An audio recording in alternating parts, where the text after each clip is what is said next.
Okay.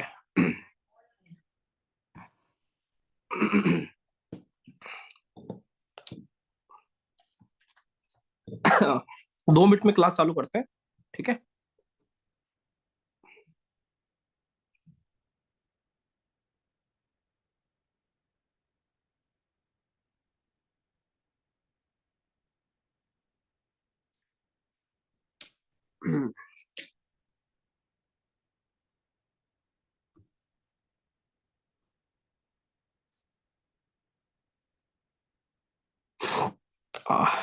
ठीक है, तो आज का सेशन चालू करते हैं। आज क्या सीखने वाले हम लोग?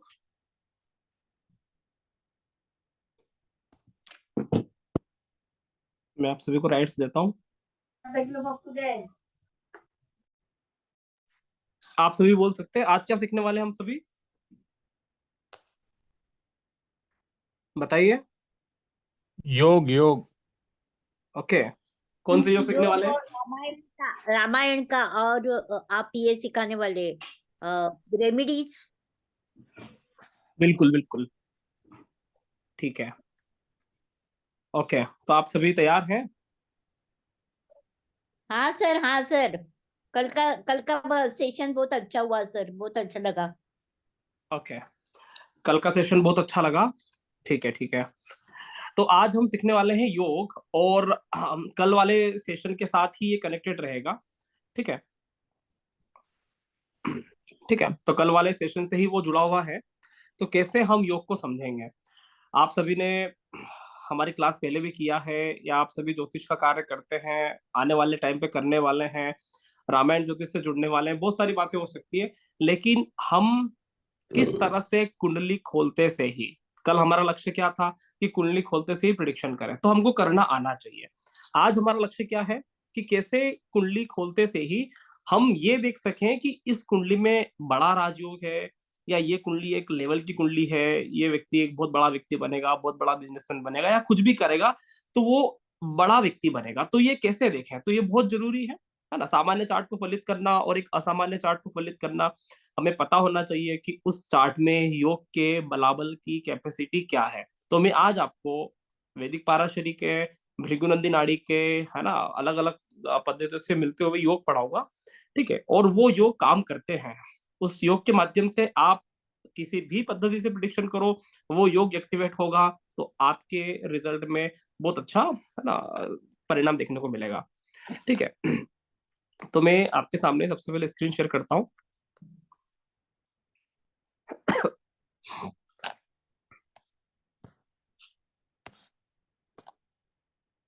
ठीक है, तो यहाँ पर आपको एक स्क्रीन दिख रहा होगा, चार्ट वन, जिसका हमने कल यूज भी किया है, जिसके बारे में हमने समझा भी है। अब उसी चार्ट में मुझे देखना है योग। तो योग क्या होता है? तो योग के कुछ नियम है। अच्छा, नियम को समझने से पहले योग की डेफिनेशन क्या है, योग की परिभाषा क्या है, आप लोग क्या समझते हो और मैं योग के बारे में क्या समझता हूँ, ठीक है। तो योग का अर्थ होता है जोड़ना, किसी भी दो चीजों को जोड़ना, इसका मतलब योग हुआ, ठीक है। समझ में आ रहा है? कोई भी दो चीजें जब भी जुड़ती है तो वो योग हो जाता है। पति पत्नी जुड़ जाते हैं तो शादी हो जाती है, तो योग हो गया, ठीक है भाई, कपल बन गया।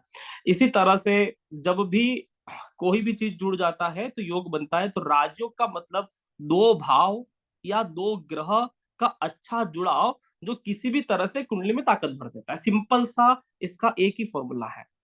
क्या फॉर्मूला है? राजयोग का मतलब दो भाव या ग्रह का अच्छा जुड़ाव होना, जो किसी भी कुंडली में ताकत भर सकता है।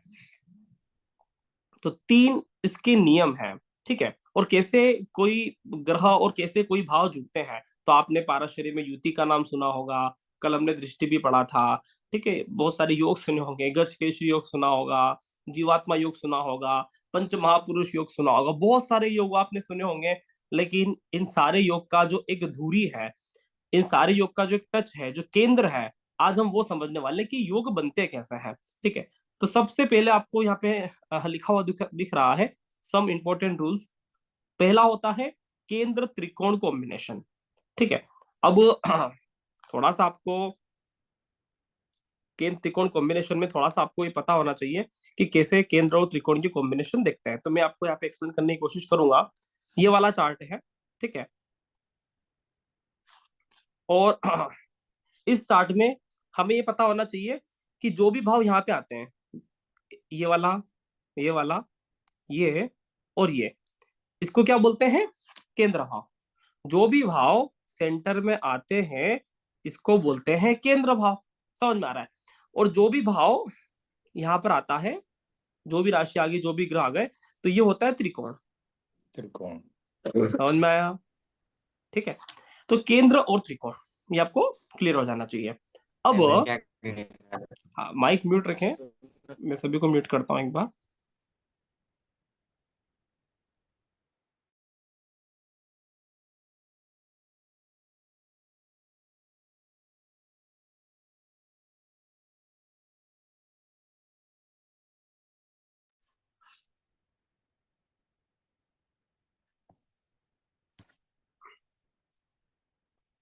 हाँ, ठीक है।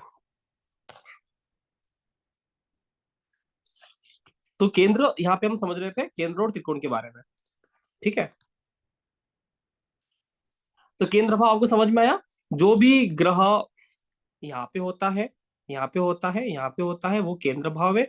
और जो यहाँ पे होता है उसको बोलते हैं त्रिकोण।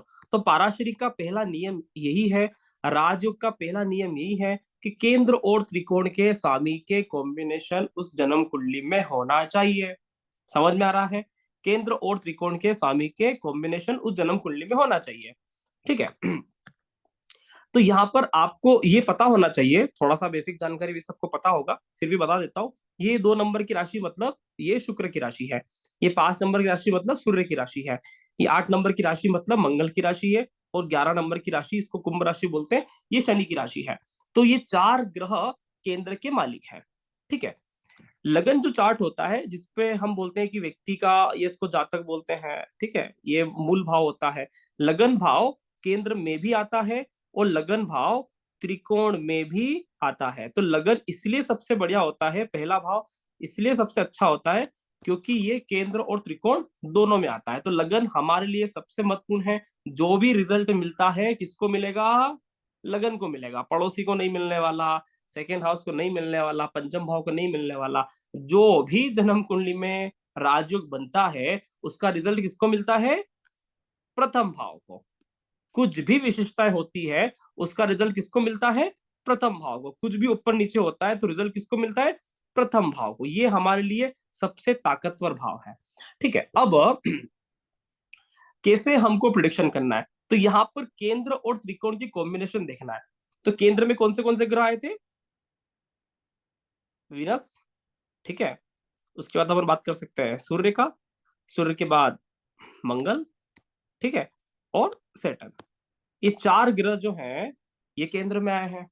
मतलब केंद्राधिपति, मतलब केंद्र के मालिक हैं। केंद्र में बैठे जाने वाले ग्रह की बात नहीं कर रहा हूं, या मंगल और केतु, चंद्रमा और केतु बैठा, इससे कोई मतलब नहीं है।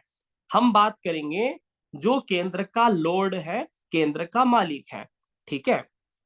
अब त्रिकोण का मालिक कौन है? तो त्रिकोण का मालिक कौन है? बुध और शनि। तो यहाँ पे लिख दो बुध और शनि, ठीक है। अब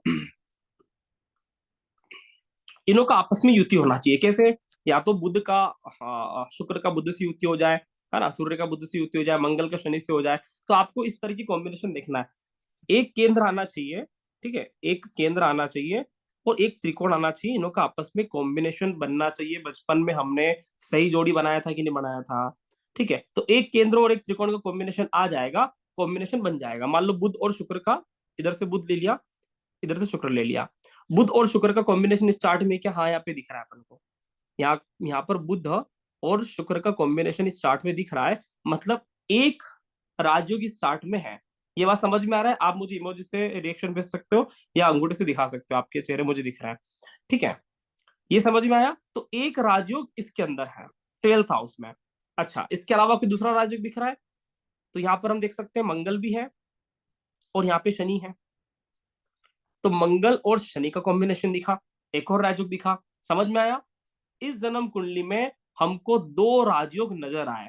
पहला राजयोग हमको 12th हाउस में बनता हुआ दिखा, दूसरा राजयोग हमको 6th हाउस में बनता हुआ दिखा। ठीक है, एक बार और एक्सप्लेन कर देता हूं, आपको अच्छे से याद हो जाए, वापस से मिटा के एक बार और एक्सप्लेन करता हूं। ठीक है, ठीक है, एक बार और समझ लीजिए। केंद्र भाव को सबसे पहले लिख लो, है ना, इस बार हिंदी में लिख देता हूं।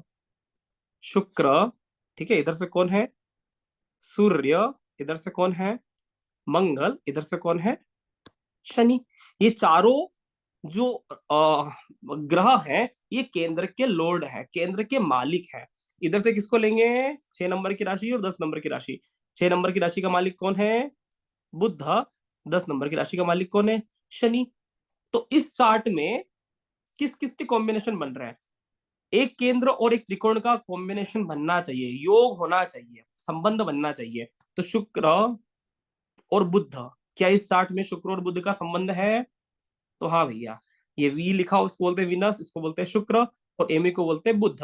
तो इस चार्ट में शुक्र और बुध का संबंध है, मतलब 12th हाउस में इस व्यक्ति के राजयोग है।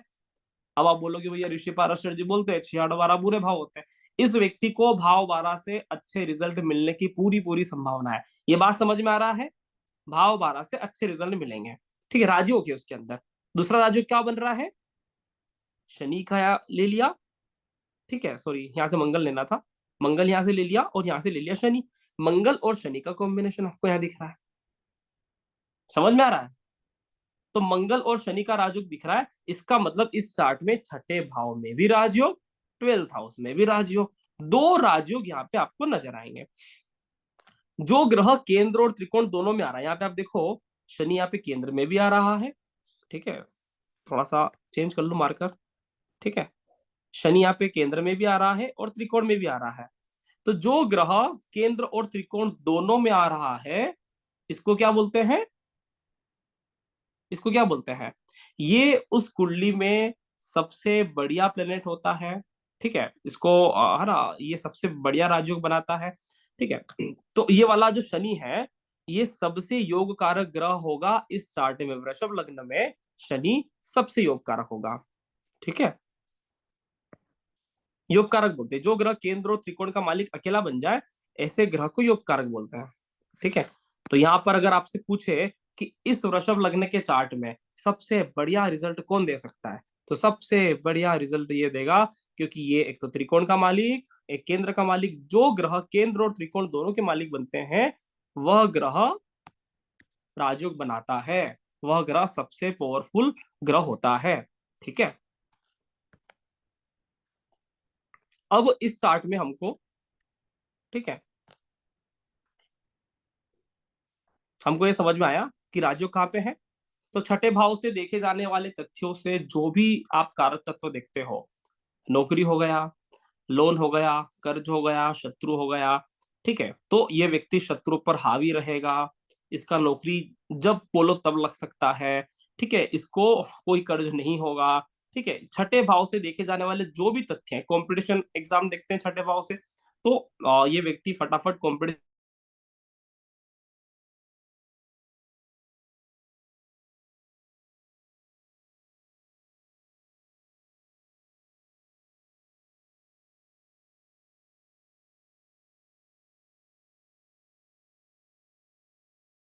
अपना,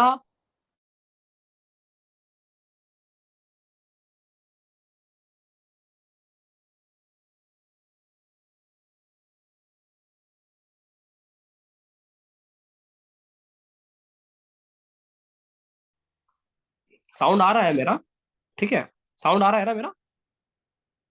ठीक है, तो भाव 12 से, है ना, दूरियां, विदेश यात्राएं, है ना, घर से दूर रहना।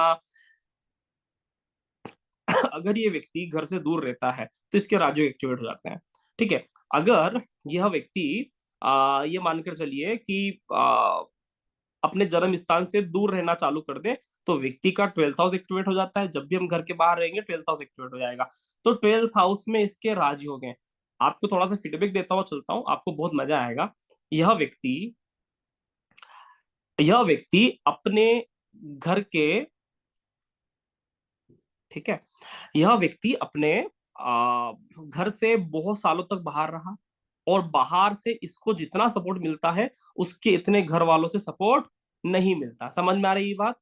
तो बाहर वालों से खूब सपोर्ट है, बाहर के दोस्तों से खूब सपोर्ट है, बाहर के लोगों से खूब सपोर्ट है, ठीक है, पड़ोस के अंकल सपोर्ट कर देंगे बाहर देश में, ठीक है। तो घर वालों से इतना सपोर्ट नहीं है, कंपैरिजन बाहर वालों से काफी अच्छा सपोर्ट है। इसी तरह से छठा भाव की बात करते हैं तो व्यक्ति किसी भी स्ट्रगल में पीछे नहीं हटता।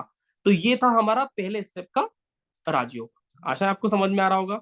तो किसी भी चार्ट में आपको पहली बार ये देखना है कि क्या राजयोग है। अगर राजयोग वाला कुंडली है तो बहुत बढ़िया है। एक और बात यहाँ पे कहना चाहूंगा, ये राजयोग यहाँ पे बना है छठे भाव में और 12वें भाव में, लेकिन राजयोग कायदे से बनना चाहिए 10th हाउस में। बहुत अच्छे रिजल्ट के लिए बता रहा हूँ, पंचम भाव में, नवम भाव में, ठीक है। इन भावों में राजयोग बनते हैं 11th हाउस में। हालांकि केंद्र त्रिकोण की बात मोस्टली करते हैं। पंचम, 10th और 9th हाउस में अगर किसी का राजयोग बनता है, वह चार्ट सामान्य से बहुत ऊंचा है।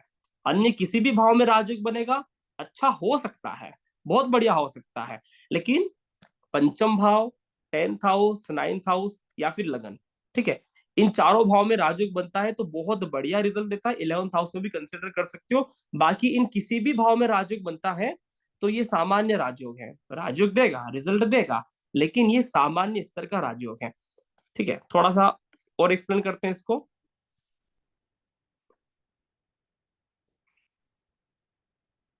ठीक है। सबसे ज्यादा स्ट्रगल के बाद राजयोग का रिजल्ट कब मिलता है? जब भी छठे भाव में राजयोग बनता है, 8वें भाव में राजयोग बनता है और 12वें भाव में राजयोग बनता है, व्यक्ति को उम्र के 40 साल तक खूब पापड़ बेलने पड़ते हैं, उसके बाद राजयोग एक्टिवेट होता है। सबसे जल्दी राजयोग कब एक्टिवेट होता है? पंचम भाव, नवम भाव, ये उम्र के 18 वर्ष के बाद से ही व्यक्ति का राजयोग क्रिएट करने लग जाता है। समझ में आ रहा है? इस बात को ध्यान से समझें। 6, 8, 12 में अगर आपका राजयोग बना हुआ है तो 40+ के बाद आपके राजयोग के प्रॉपर रिजल्ट आएंगे। पंचम और नवम में आपका राजयोग बना हुआ है, 18+ के बाद से ही आपके राजयोग के रिजल्ट आने चालू हो जाएंगे। कितना फर्क आ गया? अगर कुंडली में पंचम भाव में, नवम भाव में, 10th हाउस में राजयोग होते हैं तो व्यक्ति को शुरुआती जीवन से ही राजयोग के रिजल्ट मिलना चालू हो जाते हैं। लेकिन 6, 8, 12 में मिलते हैं तो बाद में मिलते हैं, संघर्ष के बाद मिलते, खूब पापड़ बेलने पड़ते हैं पहले जीवन में। इसके अलावा जो भाव होते हैं, इसके अलावा कौन से भाव बच गए हैं? सेकेंड हाउस, थर्ड हाउस, ठीक है ना, 4th हाउस, 7th हाउस, ठीक है। हाँ, ये जो भाव बच गए हैं, इन भावों में राजयोग का रिजल्ट सामान्य आता है। मतलब ये लोग थोड़े से आरामी जीव हो सकते हैं, पैतृक संपत्ति का लाभ मिल सकता है। मान लो सेकंड हाउस में किसी का राजयोग बन गया, आप सिंपल सा रिजल्ट ये भी प्रिडिक्शन कर सकते हो कि व्यक्ति का राजयोग मिल रहा है कुटुंब से।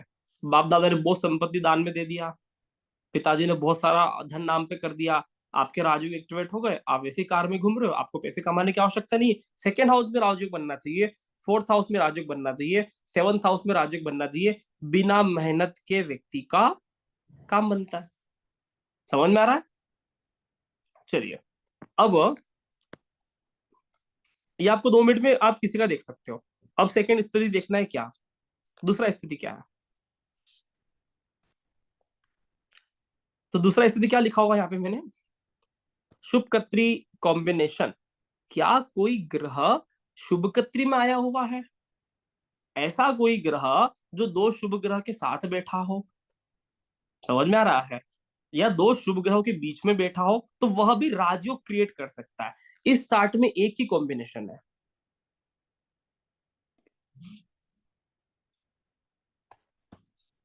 समझ में आ रहा है?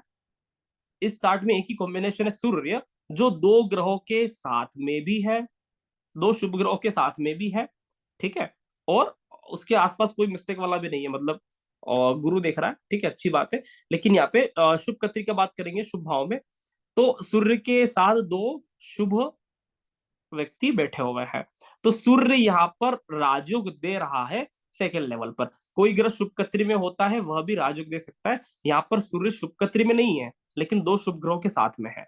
इतना सा आप ध्यान रखें, ठीक है। तो जरूरी नहीं हर चार्ट में आपको ऐसे राजयोग मिलेंगे। आमतौर पे सूर्य के साथ बुध बैठा हुआ मिलेगा, शुक्र उसके आसपास मिलेगा, ठीक है। तो सूर्य को बोलते हैं आत्मा। सूर्य क्या बोलते हैं? भगवान किसी भी व्यक्ति के साथ चीटिंग नहीं करता। किसी की जन्म कुंडली में कोई राजयोग हो या ना हो, सूर्य के साथ कोई ना कोई शुभ ग्रह आता ही है, बुध उसके एक घर आगे पीछे आता ही आता है। ठीक है, तो व्यक्ति का थोड़ा बहुत उसको ट्रेनिंग दिया जाए, थोड़े बहुत अच्छे माहौल में व्यक्ति चला जाए, तो उसकी आत्मा योग्य आत्मा बन सकती है, क्योंकि भगवान ने हमको बनाया ही ऐसा है। समझ में आ रहा है? भगवान ने हमको पैदा ही इस तरह से किया है। किसी भी तरह का पापी व्यक्ति अच्छा बनने की प्रबल संभावना, पूरी संभावना है, अगर उसको सही माहौल मिल जाए। तो सेकेंड वाला जो कॉम्बिनेशन है, फर्स्ट वाला तो भैया बाय डिफॉल्ट है, पाराशरी का तो आप काट ही नहीं कर सकते। सेकेंड वाला जो कॉम्बिनेशन है, ये भृगुनंदी नाड़ी का है, और भृगुनंदी नाड़ी ये बोलती है कि आप अच्छे लोगों के बीच में रहोगे, मतलब जैसे लोगों के बीच में रहोगे उस तरह के राजयोग बनना चालू हो जाते हैं। इसलिए शुभ कत्री, अगर इसको अगर आप बहुत अलग तरह से देखो, ज्योतिष के, है ना, बियॉन्ड ज्योतिष देखो, ज्योतिष के बाहर देखो, तो अगर हम अच्छे लोगों के साथ उठते बैठते तो ये भी शुभ कत्री हो गया। भाई संगत का असर बोलते हैं ना यार, आप अच्छे लोगों में बैठो, ऊंचे लोगों में बैठो, बड़े लोगों में बैठो, ठीक है, ज्ञान की बात होगी, अच्छी चर्चा होगी, ज्योतिष की चर्चा होगी, तो आपका संगत अच्छा बन गया, इसका मतलब आपकी जन्म कुंडली में शुभ कत्री वाला योग तो बन ही गया है लगन के साथ, क्योंकि आप अच्छी संगत में हो, तो लगन के साथ शुभ कत्री वाला योग तो आप खुद एक्टिवेट कर सकते हो। तो एज ए रेमेडीज भी आप इसका उपयोग कर सकते हो राजयोग का। तीसरा राजयोग क्या है? ठीक है, तीसरा राजयोग क्या है? तो तीसरा राजयोग है नेचुरल राजयोग, प्राकृतिक राजयोग। अब भैया प्राकृतिक राजयोग में अगर आप पाराशरी, लघु पाराशरी पढ़ने चलोगे तो आपको बहुत अच्छे अच्छे राजयोग मिल जाएंगे। ठीक है, तो नेचुरल राजयोग क्या है? तो सबसे बढ़िया राजयोग होता है नेचुरल में, ये आपको कुंडली दिख रहा होगा, छोटा है लेकिन आप कोशिश करना देखने का, 10th और 9th काल पुरुष कुंडली से दशम भाव का स्वामी कौन होता है भैया? शनि। नवम भाव का स्वामी कौन होता है? गुरु। इसको बोलते हैं धर्म प्लस कर्म। धर्म कर्म राजयोग किसी भी चार्ट में सूर्य और शनि और गुरु का कॉम्बिनेशन होगा तो धर्म कर्म राजयोग बनता है। ऐसा कॉम्बिनेशन बहुत अच्छा रिजल्ट देता है। गुरु और शनि का युति बाय डिफॉल्ट प्राकृतिक राजयोग क्रिएट करता है। ये बात समझ में आया? ठीक है, ठीक है। इसके अलावा कौन से बनेंगे, यहाँ पे हम ही बात करेंगे। तो इसके अलावा बनेंगे, ठीक है, 4th हाउस में कर्क राशि, यहाँ पर 9th हाउस में धनु राशि। तो कर्क राशि का मालिक कौन होता है? चंद्रमा। धनु राशि का मालिक कौन होता है? गुरु। पाराशरी बहुत बार बार गहराई से बोलती है गज केशरी योग, नाम सुना ही होगा आपने, बोलती है ना पाराशरी कि भैया गज केशरी योग, चंद्रमा और गुरु साथ में हो तो गज केशरी योग मिलता है, गज केशरी योग का रिजल्ट मिलता है। इसलिए क्योंकि 4th हाउस मतलब हमारे सुखों का और 9th हाउस हमारे धर्म का, तो व्यक्ति धर्म से बहुत सुख प्राप्त करता है, धार्मिक होता है, अच्छा व्यक्तित्व होता है, दिल का अमीर होता है, सारी बातें लिख सकते हो। तो गज केशरी योग भी एक प्राकृतिक राजयोग है। अभी बड़े आश्चर्य होंगे आपका, आप बोलोगे सर आप कैसे बात कर रहे हो, इसके अलावा भी राजयोग है जिसको लोग बड़ा टेंशन लेते हैं, पाराशरी वाले एकदम घबरा जाते हैं। 10th हाउस का मालिक कौन है? शनि। पंचम भाव का मालिक कौन है? सूर्य। शनि प्लस सूर्य पिता पुत्र है, आमतौर पे लोग इसको दुश्मन वाला बोलते हैं।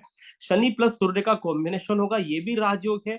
थोड़ा सा परेशानी ये है कि इसका रिजल्ट लेट आता है, स्ट्रगल आएगा, उसके बाद ये व्यक्ति इतना प्रगति करेगा, इतना डेवलप करेगा, इतना विकास करेगा, आप बोलोगे बहुत अच्छा लग रहा है। ठीक है, तो शनि प्लस सूर्य से बनने वाला कॉम्बिनेशन भी राजयोग का निर्माण करता है। ठीक है, ये एक अच्छे राजयोग की श्रेणी है, और बहुत सारे राजयोग हो सकते हैं लेकिन ये अच्छे राजयोग की श्रेणी में है। तो 3 बातें ध्यान लगाना है यहाँ पे आपको। पहला जो केंद्र त्रिकोण वाला राजयोग था, इसका रिजल्ट आपकी जन्म कुंडली में 101% आएगा। आप कितने ही पापड़ बेलो, आना ही है, होकर ही रहेगा। दूसरा वाला जो शुभ कत्री वाला जो कॉम्बिनेशन है, इसका रिजल्ट 80% तक आता है। अगर आप इसको खुद बना सकते हो, 80% इसलिए बोल रहा हूं, आता तो इसका भी 100% है, लेकिन ये आपके हाथ में भी होता है। आप इसको 80% से 100%, 100% से भी बढ़ा कर सकते हो, अपनी कुंडली को बदलने की भी ताकत रख सकते हो। तो ये है कर्तरी कॉम्बिनेशन। ठीक है भैया, सूर्य तो यहाँ 2 शुभ ग्रहों के बीच में हो गया, क्या हम दो शुभ ग्रहों के बीच में हैं? क्या हम कोई दो अच्छे लोगों के साथ अपनी मित्रता रखते हैं? तो आपके दो अच्छे मित्र हैं, आप उनसे ज्ञान की बात करते हो, तो आपने अपने लगन को शुभ कत्री में बना लिया। इस तरह से अपन यहाँ पे बात कर सकते हैं। तीसरा होता है प्राकृतिक राजयोग। प्राकृतिक राजयोग का मतलब ये है कि ये नेचुरल सिद्धांत है। तो तीसरा बताया ना मैंने, ये नेचुरल सिद्धांत हैं। क्या सिद्धांत है नेचुरल? ठीक है। नवम भाव गुरु को बोलते हैं भाग्य, ठीक है, और शनि को बोलते हैं कर्म। तो क्या बोलते हैं आदमी, क्या बोलता है प्राकृतिक रूप से? अगर जो ज्योतिष नहीं जानता वो आदमी क्या बात करता है? मैं कर्म करोगे तो भाग्य बनेगा, ये बोलता है। प्राकृतिक बात है कि हम अगर कुछ काम करेंगे तो हमारा भाग्य बनेगा। ये 9th हाउस और 10th हाउस की तो कॉम्बिनेशन है। प्राकृतिक राजयोग हर जगह एक्टिवेट होगा। मतलब कि अगर आपको लगता है कि भैया मेरी कुंडली में तो ये केंद्र त्रिकोण वाले कॉम्बिनेशन एक्टिवेट ही नहीं हुए हैं, और राहुल सर ने बता दिया और परेशान में आ गए कि भैया आपने तो राजयोग ही नहीं, कुंडली खाली, मजा ही नहीं आ रहा है, अब तो कोई मतलब ही नहीं काम करने का, तो नेचुरल राजयोग हमेशा काम करता है। आप काम करोगे, आपका भाग्य बनेगा। शनि कर्म का कारक, गुरु भाग्य का कारक। ठीक है, तो ये चीजें आपको ध्यान लगा के, है ना, प्रिडिक्शन करना है। मैं अपने अनुभव के सूत्र बता रहा हूँ। ठीक है, चलिए एक और चार्ट पढ़ लेते हैं। आज आज दो चार्ट करते हैं, थोड़ा सा आपको अच्छा लगेगा। इस चार्ट में राजयोग कौन से बन सकते हैं? सेम वृषभ लगन का चार्ट है, जान करते हैं। सेम दो चार्ट लिया हूं ताकि अपने केंद्र और त्रिकोण के सामने नहीं बदलेंगे। तो यहाँ पे वही स्थिति है, शुक्र, सूर्य, ठीक है, मंगल और शनि, ये हो गए केंद्र के मालिक। इसी तरह से यहाँ पे त्रिकोण के मालिक कौन बनेगा? बुध और शनि। बुध और शनि हो गए त्रिकोण के मालिक। क्या इस चार्ट में शुक्र और बुध का कॉम्बिनेशन है? हाँ, सेम कॉम्बिनेशन जैसा वहां पे था वैसा यहाँ पर भी है। तो शुक्र और बुध का कॉम्बिनेशन तो यहाँ पर हमको दिख गया। इसके अलावा कोई कॉम्बिनेशन दिख रहा है? सूर्य का बुध से, सॉरी, हाँ सूर्य का बुध से हो ही गया था। ठीक है, मंगल शनि का कॉम्बिनेशन दिख रहा है? नहीं दिख रहा है। ठीक है, क्या शनि और बुध का कॉम्बिनेशन दिख रहा है? नहीं दिख रहा है। ठीक है, इसके अलावा यहाँ पे मंगल और गुरु का युति है, लेकिन मंगल और गुरु तो राजयोग बना ही नहीं सकते। मंगल और गुरु का युति होने के बावजूद भी राजयोग नहीं है, जबकि वहां पे छठे भाव में शनि और मंगल था तो भी राजयोग बन गया था। समझ में आ रहा है? छठे भाव में शनि था ना, वहां पे राजयोग बन गया था। यहाँ पे राजयोग सिर्फ एक ही राजयोग है और वो है भाव 12 से बनता है। समझ में आ रहा है? तो उस व्यक्ति के चार्ट में दो राजयोग थे। कभी कभी आपको दो राजयोग, तीन राजयोग वाले चार्ट भी मिल सकते हैं। कभी कभी आपको एक राजयोग वाला चार्ट भी मिल सकता है। कभी कभी आपको कोई भी बिना राजयोग वाले चार्ट भी मिल सकते हैं।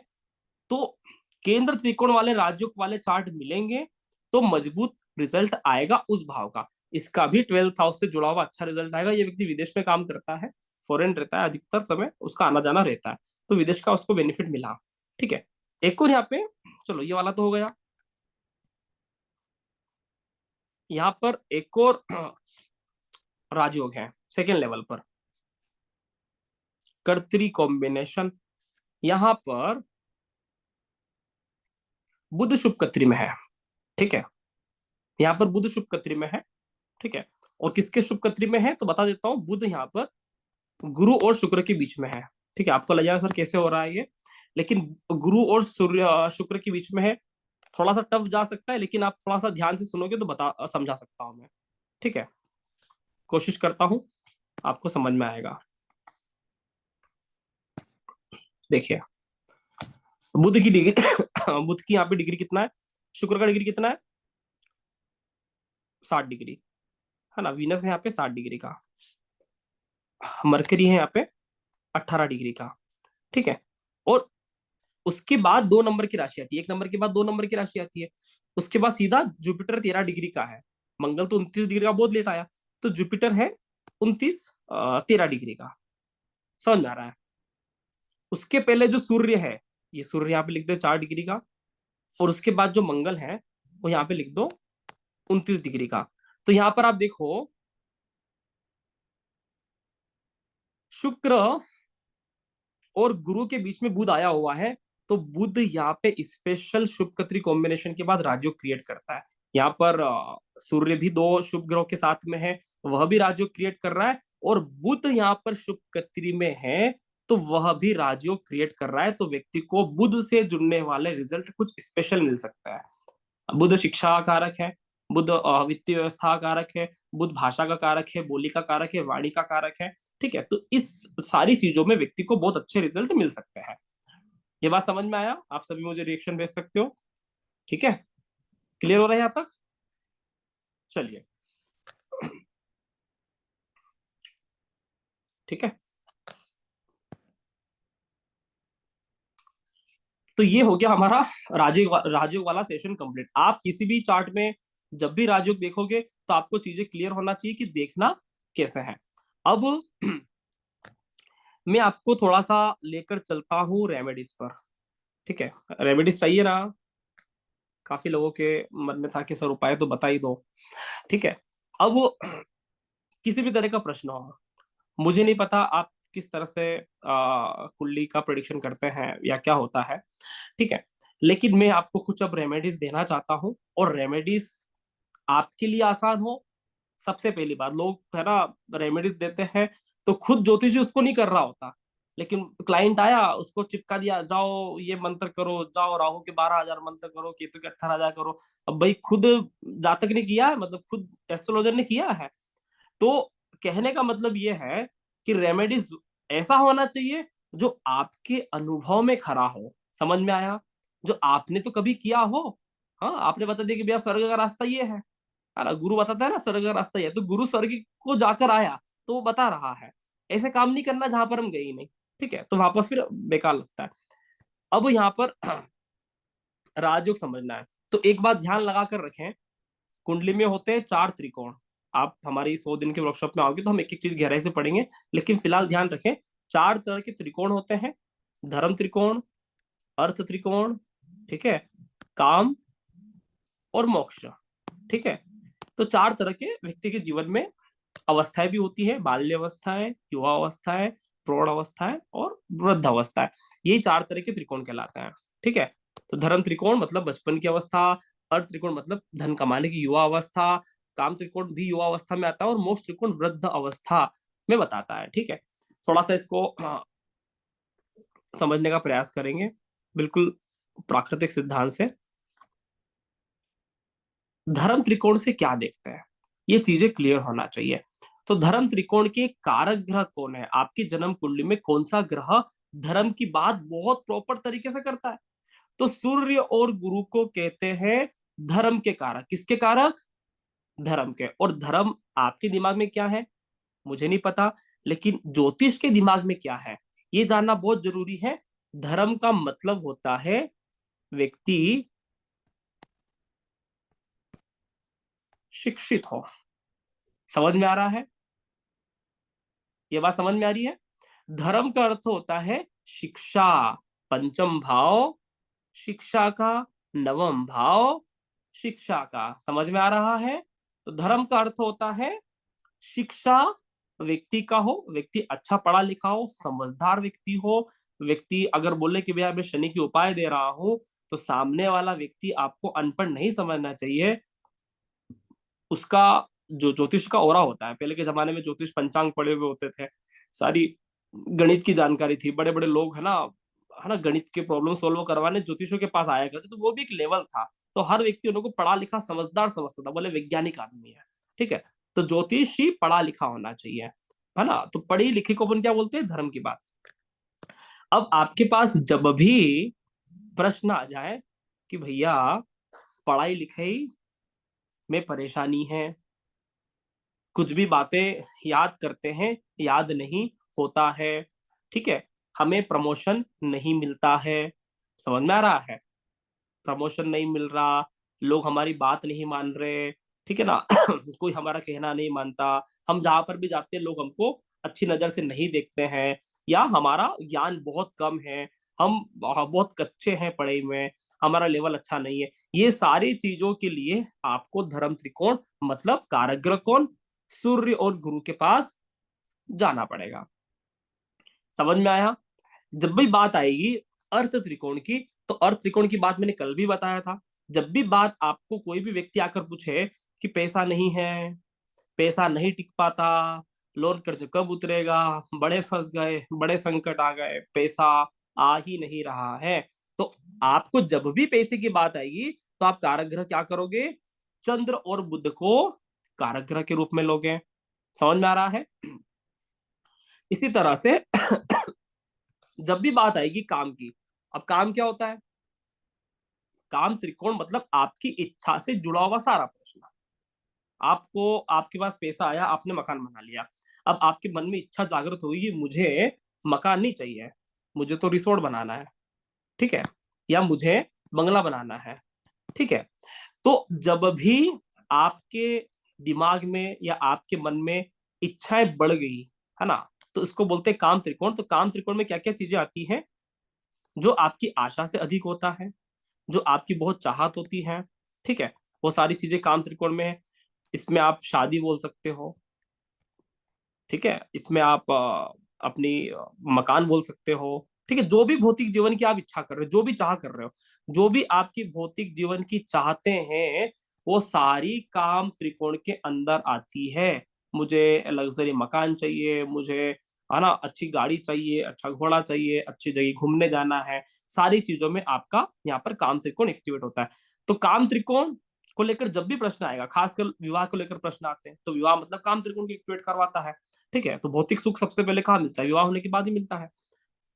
तो जब भी काम त्रिकोण की बात आएगी, ठीक है, तो आपको शनि, किसको पकड़ना है भाई, शादी को लेकर प्रश्न आया, तो शनि, राहु, शुक्र और मंगल, यही चार ग्रह हैं जो आपकी हर तरह की भौतिक इच्छाओं को पूर्ति करेगा। समझ में आ रहा है? सूर्य और गुरु भगवान होते हैं, ठीक है, भौतिक इच्छाओं की पूर्ति ये नहीं करने वाले हैं। समझ में आ रहा है? हर तरह की भौतिक इच्छा राहु, शनि, शुक्र और मंगल के ही अधिकार क्षेत्र में है। यही आपको हर तरह की भौतिक इच्छा की पूर्ति करवाएगा। आप गुरु के पास जाओगे तो बोले त्याग करो, दान करो, ये सारी बातें होगी। यहाँ पर आओगे तो भैया यहाँ पे भोग करो, भोग है ये, काम कर दो होता है भोग। समझ में आ रहा है? ठीक है, तो ये यहाँ पे व्यक्ति भोग करता है। जो व्यक्ति ने चाहा कि मेरा ये सपना था कि ऐसा हो जाए, वैसा हो जाए, सारी चाहते हैं। तो यहाँ पर आपको कौन से ग्रह को पकड़ना है जन्म कुंडली में, राहु, शनि, शुक्र और मंगल, ठीक है। इसके अलावा मोक्ष त्रिकोण का कारक ग्रह कौन है, मोक्ष त्रिकोण को लेकर आपके पास एक भी प्रश्न नहीं आएगा। कोई भी व्यक्ति आपसे ये नहीं कहेगा कि मुझे भगवान की भक्ति करना है तो मेरे कौन से योग एक्टिवेट होना चाहिए। कोई भी व्यक्ति ये नहीं बोलेगा कि मुझे दान करना है तो मेरे कौन से योग एक्टिवेट होना चाहिए। हर व्यक्ति आपके पास यही काम त्रिकोण के प्रश्नों के साथ ही व्यक्ति के जीवन में आता है, ठीक है, या फिर अर्ध त्रिकोण के, बाकी नहीं आते लोग, ठीक है। तो मोक्ष त्रिकोण में तो बिल्कुल भी नहीं आते। कोई ये नहीं कहेगा कि मुझे तुलसीदास जी जैसे रामायण लिखना है तो मैं क्या करूं, कोई ये नहीं कहेगा मुझे साधु बनना है तो क्या करूं, वो बन ही जाएगा, ठीक है। तो मोक्ष का कारक ग्रह होता है केतु, ठीक है। अब यहां पर हमने क्या सीखा, तो हमने यहाँ पे ग्रहों को बांट दिया, ठीक है। जब भी बात धर्म त्रिकोण की आएगी, शिक्षा की लेकर बात आएगी, एजुकेशन को लेकर बात आएगा, हम सूर्य और गुरु को फोकस करेंगे। जब भी बात अर्थ त्रिकोण की आएगी, हम चंद्रमा और बुध को फोकस करेंगे। जब भी बात काम त्रिकोण की आएगी, हम राहु, शनि, शुक्र और मंगल को फोकस करेंगे। और जब भी मोक्ष की बात आएगी, बात आएगी ही नहीं, मोक्ष तो अपने अंदर से प्रकट होता है, व्यक्ति स्वयं भक्ति करना चाहता है तो इसकी बात आएगी, इसकी बात बहुत अलग है। तो अब इसको हम एक्सप्लेन करेंगे यहाँ से, ठीक है। तो आज आपको ज्योतिष का थोड़ा वास्तव कमाल दिखा देते हैं, यहाँ पे आपको बड़ा मजा आएगा कि सर अच्छा हो गया क्लास, जो नहीं कहा था वो भी हो गया है, ठीक है। पहला भाव, है ना, ये होती है ईस्ट दिशा, ठीक है। थोड़ा सा हिंदी में लिखूंगा, इधर नॉर्थ ईस्ट को ईशान लिखना मुझे अच्छा लगता है, ठीक है। तो ये है ईशान कोना, ठीक है, ये है नॉर्थ, ये है वायव्य, ठीक है, ये है वेस्ट और ये है नैऋत्य, ठीक है, ये है साउथ और ये है आग्नेय। भैया यही तो होता है, आप मकान बनाओ या वास्तु का काम करो तो यही होता है ना।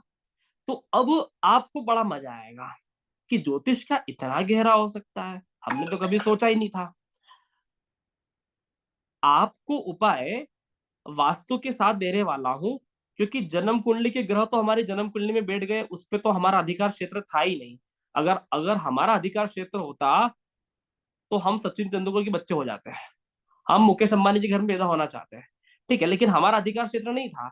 तो हम हो गए अच्छे घर में, बड़े घर में, व्यापारी घर में, गरीब घर में, जो हमारा किस्मत था, या हम आना नहीं चाहते, जो भी हो गया, XYZ।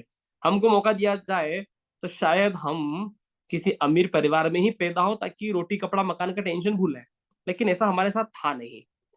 तो ऐसा नहीं था, सॉरी मैंने वो मिटा दिया, ठीक है, वापिस लिखना पड़ेगा। तो ऐसा नहीं था। तो अब हम यहाँ पे प्रयोग करेंगे वास्तु का।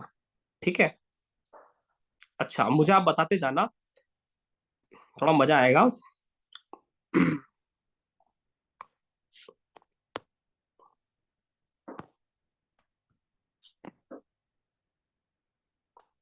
ठीक है।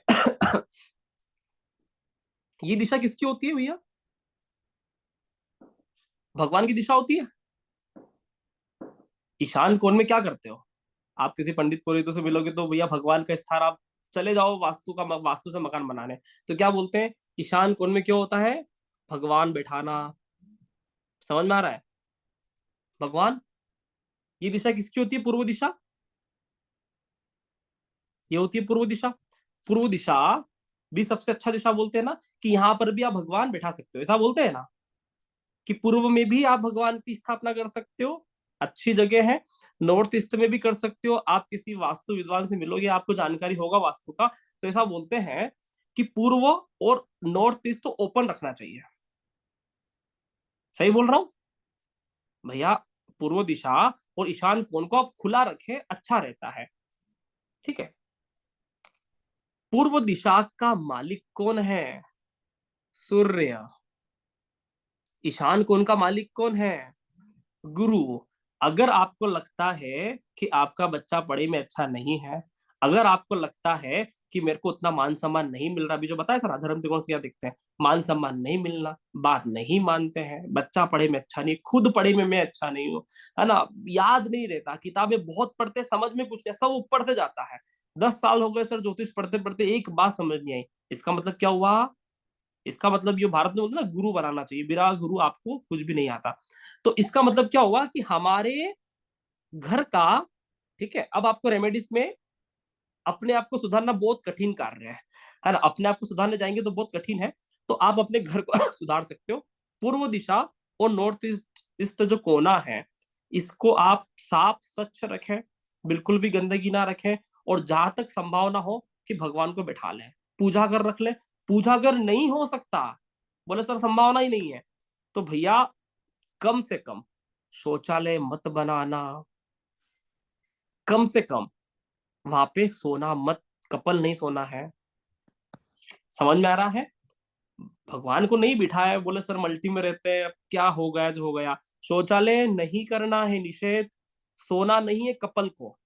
हाँ, बूढ़े लोग सो जाए, जहां पर भी फिजिकल एक्टिविटी होती है कपल में, वहां पे आपको इस दिशा में नहीं सोना है। आप सिंगल हो सो सकते हो, कपल हो गए नहीं सोना है, वृद्ध लोग सो सकते हैं। समझ में आ रहा है? तो यहाँ पर ये वाला और ये वाला दिशा आपने अच्छी रख ली, तो आपके जीवन में कौन से ग्रह अच्छे हो गए? कौन से ग्रह अच्छे हो गए? अगर ये दिशा और ये दिशा अच्छी हो गई, तो हमने सूर्य और गुरु को सुधार कर लिया, और सूर्य और गुरु को सुधार करते ही धर्म त्रिकोण सुधर गया। समझ में आ रहा है? चलो आगे चलते हैं। अब बात करते हैं पैसे का। देखो ज्योतिष कितना गहरा है, आपको ये कारक तत्व भी आपको समझ में आ जाएंगे। अर्थ त्रिकोण की बात करते हैं, तो भैया इसको बोलते हैं उत्तर दिशा, कुबेर की दिशा बोलते हैं ना, इसको बोलते हैं नॉर्थ। ठीक है, और इसको बोलते हैं वायव्य कोना, चंद्रमा का।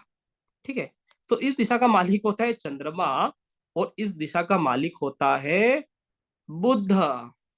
समझ में आया? आ रहा है समझ में? आपको लगता है कि मेरा आर्थिक स्थिति अच्छा होना चाहिए, तो कौन सी दिशा पे काम करोगे? घर की उत्तर दिशा और वायव्य कोना में बिल्कुल भी गंदगी नहीं रखना है। उत्तर दिशा और वायव्य कोना में बिल्कुल भी गंदगी नहीं रखना है। आप यहाँ पर क्या कर सकते हो? तिजोरी बना लो। ठीक है, क्या कर सकते हो? तो यहाँ पे आप तिजोरी बना लीजिए। ठीक है ना, पैसे रखने का अच्छा, सबसे अच्छा स्थान ये है यहाँ पर आप कांच लगा सकते हो, मिरर लगा सकते हो, खुला स्थान रख सकते हो, धन आना चाहिए ना भाई। कुबेर की दिशा तो यही है, उत्तर दिशा तो खुली होना चाहिए। आप बोलोगे सर हम तो फ्लैट में रहते हैं, मल्टी में रहते हैं, कौन सा धन वन कुछ समझ नहीं आता। उत्तर दिशा में इसका रेमेडीज क्या है, इसको साफ सफाई करके यहाँ पर आप बच्चों का स्टडी रूम बना सकते हो, खुद का स्टडी रूम बना सकते हो। कुछ भी समझ नहीं आता, कुछ नहीं हो रहा है, बच्चे भी नहीं सर घर में क्या करें, तुलसी का पौधा लगा सकते हो, इतना डेकोरेशन कर सकते हो। इस दिशा में आपको हरे रंग की चीजें लगाना है। और तुलसी धन का भी कारक है और तुलसी ज्ञान का भी कारक है। उत्तर दिशा में तुलसी रखना बहुत अच्छी स्थिति है, धन को बढ़ाता है। कांच लगा सकते हो, मिरर लगा सकते हो, बच्चों की पढ़ाई का रूम बना सकते हो। तो यहाँ पर ये चीजें कर सकते हो। ये जैसे ही आप दिशा सुधार लोगे तो आपके जन्म कुंडली में क्या काम होगा, अर्थ त्रिकोण मजबूत हो जाएगा। ये बात समझ में आ रहा है? पैसा टिकेगा, पैसा बनेगा, पर्स में पैसा आएगा, समझ में आ रहा है? तो ये काम करते से ही, ठीक है। आपको लगता है अब बात करेंगे काम त्रिकोण। शादी से सुख नहीं, सप्तम भाव, ठीक है ना, ये काम त्रिकोण आ गया ना यहाँ पे और यहाँ पे। अच्छा, सप्तम भाव का यहाँ पे दिशा कौन सी होती है? आप थोड़े बहुत वास्तु की जानकारी रखते हो तो यहाँ पे आती है शनि की दिशा, ठीक है। यहाँ पे आता है राहु का, नैऋत्य राहु को बोलते हैं ना। यहाँ पे आता है मंगल, ठीक है, और यहाँ पे आता है शुक्र। ज्योतिष कितना अच्छे से आपको प्रेजेंटेशन दे रहा है। धर्म त्रिकोण बिल्कुल प्रॉपर यही थे, अर्थ त्रिकोण यहाँ है, काम त्रिकोण पूरा यहाँ पे है। समझ में आया? धर्म अर्थ काम पूरी तरह से आपको क्लियर होना चाहिए, ठीक है।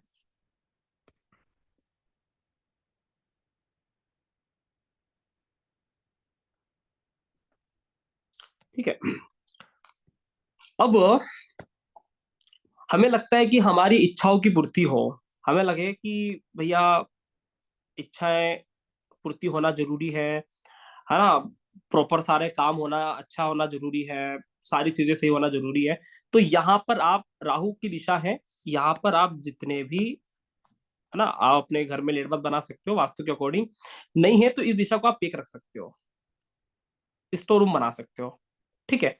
इस दिशा में आप अपना, है ना, जो भी वेस्ट मटेरियल है यहाँ पे रख सकते हो, ठीक है, जो काम की चीज नहीं है स्टोर रूम बना सकते हो, ठीक है। यहाँ पर व्यक्ति का बेडरूम होना चाहिए पश्चिम दिशा में, समझ में आ रहा है? यहाँ पर भी बेडरूम हो सकता है, यहाँ पर भी बेडरूम हो सकता है, दक्षिण में भी यहाँ पर भी बेडरूम हो सकता है, ये चारों दिशाओं में हो सकता है। समझ में आ रहा है आपको? आपको लगता है कि भैया आप गलत जगह तो नहीं सो रहे, ऐसा तो नहीं कि आपके घर में धन की कमी आ रही है और उत्तर दिशा में सो रहे हो। आप एक कोशिश करो, पश्चिम से लेकर, मैं आपको बहुत ज्यादा नहीं उलझाने वाला हूँ, ठीक है, बहुत ज्यादा उलझाने से दिक्कत आती है। तो बहुत बड़ा ऑप्शन है आपके पास, पश्चिम दिशा से लेकर, पश्चिम के बाद कौन सा आता है? यहाँ पे नैऋत्य कोण आता है, ठीक है। तो ये वाली दिशा, इसके बाद साउथ वाली दिशा, और उसके बाद आग्नेय दिशा। इतने बड़े कोने में आप अपने भौतिक जीवन की दिनचर्या कर सकते हो बहुत सीधी भाषा में। बेडरूम बना लो, टॉयलेट बना लो, किचन बना लो, जो भी भौतिक जीवन की सारी क्रियाएं हैं, एक्टिविटी हैं, ये सारी आप यहाँ पे कर सकते हो। समझ में आ रहा है ये चीज आपको? ये चीज क्लियर हो रहा है? ठीक है। जैसे ही आप यहाँ पे करने लगोगे, आपके जीवन में काम त्रिकोण एक्टिवेट हो जाएगा, सुधर जाएगा, ठीक है।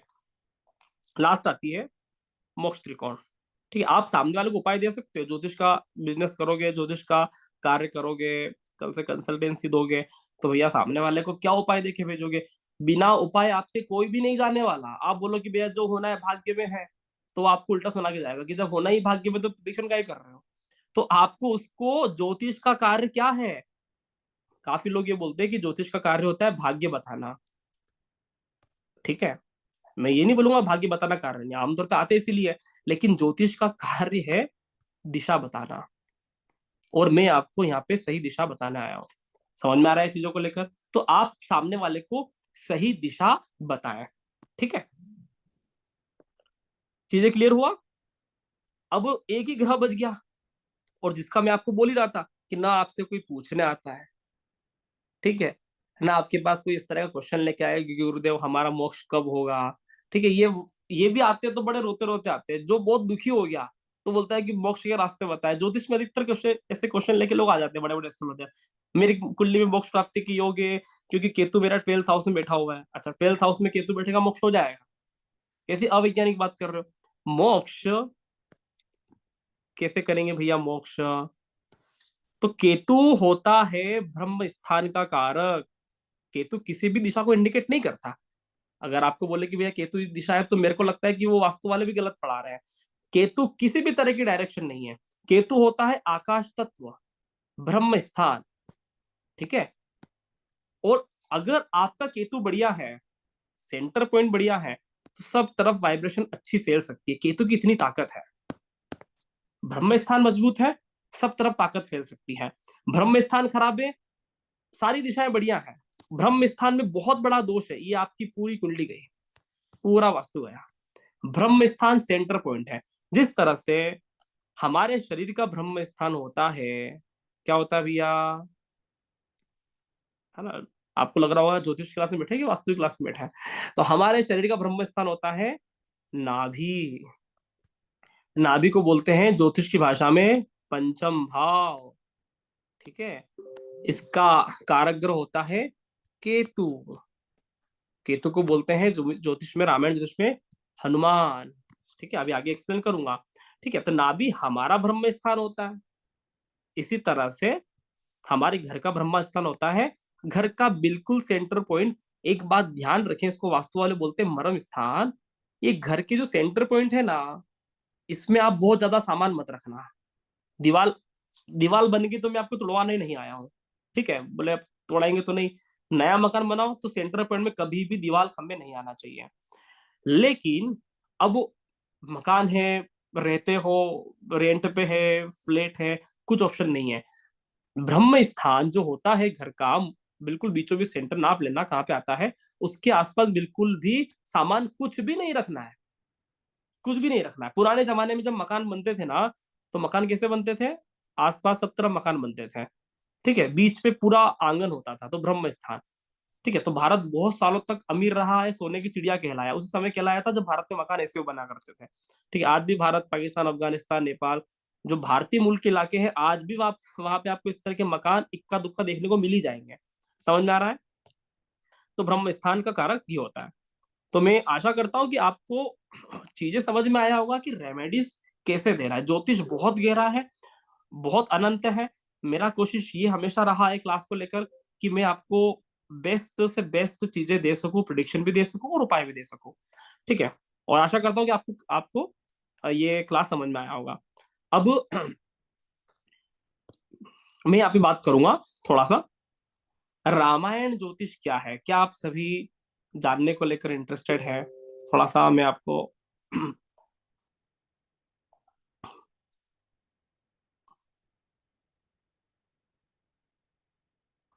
ठीक है, हाँ, ठीक है। तो रामायण ज्योतिष क्या है, ठीक है। तो कैसे रामायण ज्योतिष को, ठीक है, ऑप्शन नहीं यहाँ पे, कहीं ना कहीं होस्ट का दिक्कत आ रहा है, ठीक है। तो मैं आपको ओपन नहीं कर पा रहा हूँ, करते हैं बाद में लास्ट में। तो अब मैं आपको सिखाने वाला हूँ रामायण ज्योतिष क्या है, हमारी ज्योतिष क्यों सारी ज्योतिष से अलग है, किस तरह से हम ज्योतिष को पढ़ाते हैं, और रामायण कहाँ से आया, बहुत सारी बातें हो सकती है। तो चलो शुरुआत करते हैं रामायण ज्योतिष को लेकर। होपफुली आपको बहुत मजा आने वाला है, ठीक है। तो रामायण ज्योतिष क्या है, कैसे आया, क्या नाम सुना? कई लोग बोलते हैं कि सर वो श्लोक दोहावली पढ़ाओगे क्या? ऐसा नहीं है। हाँ, मैं कविता लिखता हूँ रामायण पे, ठीक है, लेकिन दोहावली से नहीं पढ़ाते हैं। रामायण ज्योतिष क्या है, ठीक है। तो यहाँ पे आपको रामायण ज्योतिष आपको चारों युगों का वर्णन करता है, सतयुग, त्रेता युग, द्वापर युग, कलयुग, ठीक है। रामायण ज्योतिष ये बोलता है कि सतयुग का कारक ग्रह कौन है? केतु। जब सतयुग था तब चोटी वाले लोग आपको दिख जाते थे, है ना, हर कोई ऋषि मुनि, हर कोई चोटी है। त्रेता युग का कारक कौन है? सूर्य। भगवान श्री राम त्रेता युग में पैदा हुए हैं, तो हर व्यक्ति प्रभावशाली था, हर व्यक्ति बहुत, है ना, उसका हो रहा था। इसी तरह से द्वापर युग का कारक कौन है? तो द्वापर युग का कारक होता है चंद्रमा। समझ में आ रहा है? चंद्रमा, जैसे ही भगवान श्री कृष्ण का आप युग देखोगे तो द्वापर युग था। इसी तरह से कलयुग का कारक कौन है? राहु। तो राहु को कलयुग का कारक ग्रह बोलते हैं। रामायण ज्योतिष क्या बोलता है? अब रामायण में ऐसा क्या नया है जो हम यहाँ पे सीखने वाले हैं? तो केतु को रामायण ज्योतिष बोलता है हनुमान। हमारी जन्म कुंडली में केतु ना सिर्फ ब्रह्म स्थान का कारक है, ना सिर्फ मोक्ष का कारक है, जबकि केतु हनुमान को रिप्रेजेंट करता है। सूर्य हमारी जन्म कुंडली में भगवान श्री राम को रिप्रेजेंट करता है रामायण ज्योतिष में। इसी तरह से चंद्रमा माता सीता को रिप्रेजेंट करता है, ठीक है। और राहु रावण को रिप्रेजेंट करता है। तो ये जो चार ग्रह हैं, ये चार ग्रह नहीं है, ये चार युग की परिकल्पना है। केतु से आप बोल सकते हो सतयुग की कल्पना किया गया, त्रेता युग से सूर्य का कल्पना किया गया, द्वापर से है ना माता सीता बोल दो या कृष्ण बोल दो, मैं कृष्ण ज्यादा रिलेट करता हूँ, ठीक है। तो कृष्ण का कल्पना किया गया, रामायण ज्योतिष में सीता बोल सकते हो, और राहु को रावण से रिलेट किया गया, ठीक है। तो ये चार युग, चार ग्रहों का विश्लेषण है। हमारी जन्म कुंडली में केतु मोक्ष की बात बताएगा, सतयुग वाला ग्रह है। सूर्य है ना त्रेता वाला ग्रह है, शक्ति की बात बताएगा। चंद्रमा व्यक्ति के माया शक्ति का, भगवान सीता भी बहुत, उनके पास बहुत बड़ी माया थी। एक्चुअल में ऐसा भी कहा जाता है कि रावण कभी भी ओरिजिनल सीता को ले ही नहीं गया, ठीक है। तो ओरिजिनल सीता कहीं और थी, तो सीता माया है, ठीक है। भगवान कृष्ण तो जन्म से ही मायावी व्यक्ति है भैया। जेल तोड़ रहे हैं, ताले तोड़ रहे हैं, अलग ही काम है। और राहु रावण है, ठीक है। तो ये चार युग, चार ग्रहों की हमारा कैलकुलेशन है, जिसको हम बहुत गहराई समझने वाले। रामायण ज्योतिष क्या है? तो रामायण भगवान राम के जीवन पर आधारित एक महत्वपूर्ण ग्रंथ, रचना, एक अवतार, एक शिक्षा, एक सत्य। यह सिर्फ एक धार्मिक ग्रंथ नहीं है। रामायण किसी एक धर्म का विषय हो ही नहीं सकता। ये ज्योतिष का महत्वपूर्ण भाग है, पूरे ब्रह्मांड की झलक दिखाता है, ठीक है। आप सभी भगवान राम का, राम दरबार का चित्र का है ना यहाँ पे देख रहे हैं, ठीक है। रामायण को अब तक हम पढ़ रहे थे, लेकिन वो ज्योतिष का एक महत्वपूर्ण प्रैक्टिकल उदाहरण है। रामायण एक ऐसा ग्रंथ है जहां पर सभी नवग्रह, चार ग्रह तो अभी बताए हुए हैं, ठीक है, सभी नवग्रह, 27 नक्षत्र, असंख्य तारे, सबलोट तक का इंडिकेशन रामायण ज्योतिष में मिलता है, ठीक है। तो एक छोटी सी कविता, राम सूर्य राम ही राशि। रामायण ज्योतिष में क्या है? तो राम ही सूर्य है, राम ही राशि, राम जगत के पालनहारी, राम के अंदर ही वेद ही। वेद ही का अर्थ होता है सीता, है ना। जैसे राशि के भीतर नक्षत्र है, राशि के भीतर जिस तरह से नक्षत्र होता है, उसी तरह से राम के अंदर सीता है। सीता चंद्र सीता ही नक्षत्र, सप्त तारों में बहुविधि संता। सीता माया तो रावण मायावी, हनुमान के अंदर, हनुमान के हृदय में मायापति। सीता माया है, चंद्र को माया बोलते हैं। सीता मतलब क्या? चंद्रमा। राहु मायावी है, जो माया को फैलाता है। तो रावण मतलब क्या? राहु मतलब क्या? मायावी। और हनुमान के हृदय में मायापति है। आप रामायण को जानते हो तो हनुमान एक ऐसे व्यक्ति है जिन्होंने सीना फाड़ के दिखाया कि भैया मेरे अंदर राम और सीता है, ठीक है। तो हनुमान केतु के अंदर मायापति विराजते हैं। हनुमान क्या है? तो केतु हनुमान है। किस तरह से रामायण ज्योतिष की कल्पना किया गया, ठीक है, तो इसका इन्वेंशन मैंने ही किया था आप सभी के आशीर्वाद से। तो केतु क्या है? केतु अलगाव है, मोक्ष देना, सेवा रखना, ज्योतिष के कारक तत्व की बात कर रहा हूँ। दुनियादारी से बिल्कुल बाहर रखना, बड़ा विस्फोटक ग्रह है, किसी के भी साथ है तो 4 गुना ताकत का इजाफा हो जाता है ना। दुनियादारी से विछो कर लेता है, किसी तरह का मोह नहीं है, ठीक है, कोई दिखावा पसंद नहीं करता, दुनियादारी से बाहर का रास्ता है, भौतिक जीवन के बाहर एक उच्च स्तरीय जीवन की महत्वपूर्ण संचाई, पंच तत्व से बिल्कुल अलग, ठीक है ना, और उससे ऊपर भौतिक जीवन समाप्त होने के बाद शुरू होता है। केतु, वही केतु कहलाता है। तो केतु को मोक्ष बोलते हैं ना, तो मोक्ष ये होता है जो हनुमान है। आपको समझ नहीं आया कि मोक्ष क्या होता है? तो मोक्ष मतलब भक्ति है। जिस तरह से आप केतु की बात कर रहे हो, अगर आप ज्योतिष में केतु के कुछ भी कारक तत्व बात करो, आप वही के वही कारक तत्व आप हनुमान जी से रिलेट करो, आपको पता चलेगा कि जो जो केतु के अंदर है वही वही हनुमान के अंदर है, सेम टू सेम है ना। बोलते कि केतु के पास आंखें नहीं है, तो हनुमान ने भी अपनी हृदय की आंखों से भगवान श्री राम का पूजा किया है। उन्होंने पूरी दुनिया में राम जी के अलावा कुछ देखा ही नहीं। समझ में आ रहा है?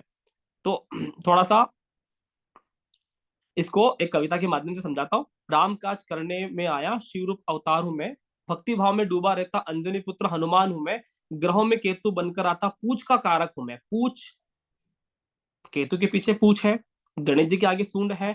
जितने भी पूछ वाले जो प्राणी हैं वो सारे के सारे केतु से इंडिकेट होते हैं।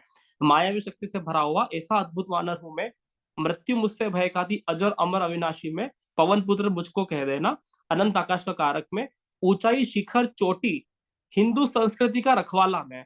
हिंदू संस्कृति में चोटी रखने का रिवाज था, सिर पे पहले चोटी रखते थे, ठीक है। तो हिंदुइज्म में चोटी रखता था, तो चोटी रखने का रिवाज है। ऊंचाई का कारक है, शिखर का कारक है, हिमालय का कारक है। कोई नहीं है टक्कर में राम भक्त बजरंग बाला में, ठीक है। इसी तरह से बात करेंगे राहु किस तरह से रावण है। तो जिस तरह से हमने सभी ग्रह फोकस किया, राहु में ऐसा क्या है जो बिल्कुल मायावी शक्ति को आप इंडिकेट कर सकते हो। तो राहु के पास हर तरह की भौतिक चीजें हैं, चाहे सोने की लंका बोल दो, चाहे पुष्पक विमान बोल दो, चाहे स्वर्ग सुंदर अप्सराएं बोल दो, हर तरह की चीजें राहु के पास थी। राहु के पास 10 बुद्धियां भी थी, दशानन उसको बोलते हैं, ठीक है। तो रावण हर तरह की सिद्धि रखता था, इसी तरह से राहु के पास भी हर तरह की सिद्धि है। तो हम राहु को रावण से इंडिकेट करते हैं। काफी लोग बोलते हैं कि सर राहु तो खराब है। अरे जितनी खराबियां रावण में है उतना ही खराब राहु, लेकिन जितनी अच्छाइयां रावण में है उतने ही अच्छे क्वालिटी भी राहु के अंदर ही आते हैं। राहु व्यक्ति का सोने के जैसी लंका बना सकता है, पुष्पक विमान है ना, प्राइवेट एयरजेट दिलवा सकता है, बहुत बड़ा कारक है, ठीक है। रामायण ज्योतिष का एक चौपाई यहाँ पे आता है, उग्रे अंत न होई निभाऊ काल ने जिमी रावण राहु। तो रामायण ज्योतिष भी ये बोलता है, तुलसीदास जी भी ये बोलते हैं कि रावण ही राहु का स्वरूप है। इसको एक छोटी सी कविता से, कि शिव बोले रावण से मेरा एक काम करोगे क्या, मैं तो हूं संहार, क्या तुम संहार करोगे क्या, लंका का राजा हूं अपनी जान भी नौछावर है, और आपके एक आदेश पर सारी लंका भी कुर्बान है। काल और महाकाल की भक्ति बहुत निराली है, शिव भक्त में रावण जैसा कोई कभी ना बलशाली है। राहु हूँ मृत्यु हूँ, मैं जीते जी लोगों को मार देता हूँ, शिव का खेल बहुत बड़ा, दुनिया का है ना, दुनिया विनाश का कारक हूँ, ठीक है। तो शिव अगर महाकाल है तो राहु काल है ना। तो भगवान शिव और राहु का है ना बातचीत, कम्युनिकेशन हुआ, तो भगवान शिव ने राहु से एक चीज मांगा रावण से, कि भैया मैं संहारक हूँ, क्या तुम संहार करोगे क्या। तो रावण बोलता है क्या संहार करना है, मेरा करना है, लंका करना है, पूरे देश का संहार करना है। पूरे देश का संहार करने वाला एकमात्र हिंदुइज्म में एकमात्र व्यक्ति है जिसने ना सिर्फ अपना संहार किया, जब अपने अपने पूरे कुल का, समस्त राक्षस जाति का और पूरे नगर का संहार करने का गौरव रावण को प्राप्त होता है। शिव का बहुत बड़ा भक्त है, ठीक है। तो बहुत कुछ आपको यहाँ पे सीखने को मिल सकता है। अब मैं आपको थोड़ा सा यहाँ पे कोर्स कंटेंट शेयर कर देता हूँ। तो रामायण ज्योतिष क्या है। रामायण ज्योतिष एक दर्शन, एक नीति, कारण आप सभी ने देख ही लिया है। रामायण ज्योतिष क्या है, तो हर तरह के ग्रह, भाव, राशि, नक्षत्र, हर तरह की थीम, जब आप हमसे 100 दिन पढ़ोगे, एक भी दिन ऐसा नहीं आएगा कि जहाँ पे रामायण ज्योतिष का आपको अनुभव ना मिला हो। हर भाव से देखे जाने वाले तथ्य हो, ग्रह से देखे जाने वाले तथ्य हो, रामायण का महत्व मिलेगा। रामायण ज्योतिष कहाँ से आया, आप सभी के आशीर्वाद से, है ना। ये मैंने ही कल्पना किया है, और जितना मैं कल्पना करता गया मुझे उतना अच्छा लगा, और काफी हद तक इस पे मैंने शोध किया है, ठीक है। पिछले 7 सालों से मैं रामायण ज्योतिष पढ़ा रहा हूँ, ठीक है। तो मैं कहाँ से हूँ, तो मैं मनासा मध्य प्रदेश से हूँ। उज्जैन डिवीजन में आता है हमारा मनासा, नीमच डिस्ट्रिक्ट में आता है, राजस्थान का चित्तौड़ पास में है, ठीक है। तो मैंने बीकॉम ऑनर्स उज्जैन से किया है, मास्टर इन एस्ट्रोलॉजी है ना मैंने कल्ला यूनिवर्सिटी से राजस्थान से किया है, और पीएचडी की पढ़ाई से जुड़े हुए हैं, ठीक है। सामान्य व्यापार फैमिली से हम आते हैं, ठीक है। पिछले 7 सालों से ज्योतिष का काम कर रहा हूँ मैं, ठीक है। और बहुत सारे स्टूडेंट भारत के बाहर है ना हमारे रहे हैं, अलग अलग तरह के विद्यार्थी हैं, ठीक है। बिजनेसमैन से लेकर अधिकारी वर्ग, प्रोफेशनल एस्ट्रोलॉजर, ब्राह्मण व्यक्ति, सारे लोग। ज्योतिष की आवश्यकता क्यों है, तो ज्योतिष की आवश्यकता है ना, ज्योतिष को बोलते हैं वेदों का नेत्र है। आपको वेद पढ़ना है तो नेत्र चाहिए, बिना आंखों के क्या वेद पढ़ोगे। तो ज्योतिष हमारे लिए दृष्टि है। कई लोग बोलते हैं कि ज्योतिष भाग्य बताता है, भविष्य बताता है, लेकिन ज्योतिष का पहला कार्य ये है कि दिशा देना, वो सही दिशा तो दे सके। जैसे ही कोई व्यक्ति सही दिशा में चला गया तो उसका अच्छा भाग्य बन ही जाता है। तो मुझे लगता है ज्योतिष हर एक व्यक्ति कर सकता है, ठीक है। फलित ज्योतिष रिसर्च आपके लिए 100+ दिनों का वर्कशॉप लेके आया है, ठीक है। और बेसिक टू एडवांस एस्ट्रोलॉजी है, क्लासेस जूम व्हाट्सएप पर होगा, 8 से 9 बजे समय है, मंगल गुरु शनि क्लासेस होता है। सर्टिफिकेट मिलेगा, 6 महीने का फ्री प्रैक्टिस प्लेटफॉर्म मिलेगा, हिंदी इंग्लिश दोनों में पीडीएफ मिल जाएगा, 50 से ज्यादा वीडियोस आपको मिलेंगे लाइफ टाइम के लिए। आप उसको रिकॉर्डिंग करके पेन ड्राइव में रख सकते हो। Recording available, software available. Sunday free doubt discussion session होता है। तो क्या पढ़ेंगे, सारी बातें पढ़ेंगे। हो सकता है कुछ कम ज्यादा लिखा हो, लेकिन आपको यहाँ जितना लिखा हो बेटा तो ज्यादा ही मिलेगा। तो एस्ट्रोलॉजी के बारे में सारी बातें, है ना, त्रिदेव ज्योतिष के बारे में, 3 लोकों के बारे में, ठीक है, नवग्रह के बारे में, सूर्य और चंद्रमा के बारे में, 4 युग का विस्तार से एक्सप्लेनेशन कैसे वर्क करता है, राहु और केतु नोट के बारे में, 12 राशियां, 12 राशि, 12 सूर्य का महत्व, सूर्य संक्रांति, कर्क संक्रांति, मकर संक्रांति का महत्व, उत्तरायण, दक्षिणायन, अभी दक्षिणायन होने वाला है, ठीक है। तो ये सारी चीजें हम, ठीक है। रोल ऑफ नक्षत्र, नक्षत्र मैथमेटिकल सिंबल क्या है ना, सौरवर्ष चंद्रवर्ष क्या है, नक्षत्र और मून का कॉन्सेप्ट क्या है, 12 भाव, डायरेक्शनल स्ट्रेंथ कैसे देखते हैं, 12 भाव और घड़ी का महत्व क्या है, एंटी क्लॉकवाइज थ्योरी क्या है, ठीक है, दिशा बल क्या है ना, थ्योरी ऑफ स्टेबिलिटी, काल पुरुष कुंडली कैसे देखते हैं, कैसे स्थिर कारक देखते हैं, कैसे फिक्स कारक कैसे फिक्स कारक देखते हैं, तो ये सारी बात करेंगे। एलिमेंट्स, प्लैनेट्स राशि, कलर का टेस्ट, स्वाद, अवस्था आदि। चंद्र ग्रहण योग है ना, इफेक्ट ऑफ ग्रहण दोष का उपाय क्या होते हैं, उच्च नीच मूल त्रिकोणी कॉन्सेप्ट, राजयोग कॉन्सेप्ट, पंच महापुरुष। यहाँ पे मैंने आपको कुछ है ना राजयोग समझाए हैं, बहुत सारे राजयोग होते हैं जो हम क्लास में समझेंगे। मांगलिक कॉन्सेप्ट क्या होता है, शनि का साढ़े साथी विचार क्या होता है, महाराज कॉन्सेप्ट क्या होता है ना, युति, दृष्टि, त्रिकोणीय, मजबूत त्रिकोणी संबंध। वक्री ग्रह क्या होता है, अस्त ग्रह क्या होता है, अस्त ग्रह से कैसे प्रिडिक्शन करें, भृगुनंदी नाड़ी से कैसे प्रिडिक्शन करें, राहु केतु छाया का विशेष महत्व क्या है, ग्रहण योग क्या है, आदि आदि, है ना। व्यक्ति का व्यक्तित्व देखना, माइंडसेट देखना, कैरेक्टर देखना, चंद्र मून शुक्र, भृगुनंदी नाड़ी पद्धति के घोल के माध्यम से व्यक्ति का व्यवहार का फलित कर देना, है ना, लगन, लोड, स्ट्रेंथ, है ना, उम्र आदि। एजुकेशन सेक्टर में level of education, break in education, PhD करेगा, रिसर्च करेगा, UG PG, basic level, college कब जाएगा, कब उसको ब्रेक आएगा, बहुत सारी बातें। करियर को लेकर 12 भाव से लेकर बहुत सारी बातें होती है, शुक्र राहु की थ्योरी समझेंगे, सेटनशिप कर्म कारक होता है, नोटस करियर, उपचय भाव की थ्योरी समझेंगे, है ना, भावात्म कॉन्सेप्ट समझेंगे, धन, कुटुंब, वाणी, कथावाचक, प्रोफेसर, डेंटिस्ट, है ना, travelling, digital marketing, network marketing, photography, है ना, खेती बाड़ी, आयुर्वेदिक, स्कूल, कौन सा व्यक्ति क्या काम करेगा, हर तरह के करियर, लगभग हर तरह के करियर, तो क्या बोलूं मैं, लगभग मोटे मोटे बड़े बड़े करियर सारे पढ़ेंगे, है ना। बाकी तो करियर इतने सारे कि हम उसको पढ़ भी नहीं सकते, लेकिन हम कम से कम 100 से ज्यादा करियर के बारे में हम स्टडी करते हैं, ठीक है, dance, media, film industry, agriculture, contractor, आदि आदि। जॉब लगेगा, गवर्नमेंट जॉब होगा, प्राइवेट होगा, बड़ा अधिकारी होगा, ट्रांसफर इन जॉब, प्रमोशन इन जॉब, लॉन्ग डिस्टेंस, है ना, कब जॉब बदलेगा, पार्ट टाइम जॉब कौन करेगा, फुल टाइम जॉब कौन करेगा, सीएस एमबीए, है ना, प्राइवेट वर्क आदि। तो ये सारी बातें पढ़ने वाले हैं। बिजनेस, मल्टीनेशनल बिजनेस किसका होगा, कौन नौकरी करेगा, छोटा बिजनेस, बड़ा बिजनेस, वाटर का बिजनेस और कपड़े का बिजनेस, अलग अलग तरह की बात करेंगे। विदेश यात्रा, है ना, विदेश में व्यापार किसका होगा, फॉरेन ट्रेवलिंग एंजॉयमेंट के साथ करेगा, शिक्षा के लिए करेगा, घूमने फिरने के लिए जाएगा, क्या उसको पीआर मिल जाएगा, वीजा मिल जाएगा, सेटल इन फॉरेन, स्ट्रगल आएगा क्या विदेश में, सारी बातें। मैरिज का concept, love marriage, arrange marriage, live in relationship, extra marital breakup, ठीक है, बहुत सारी बातें करेंगे। Unconditional love, love for ever, तलाक होगा क्या, ससुराल की फैमिली कैसे मिलेगी, बहुत सारी बातें आपको यहाँ पे भृगुनंदी नाड़ी पद्धति और वैदिक पाराशरी और केपी पद्धति तीनों को मिक्स करके पढ़ेंगे।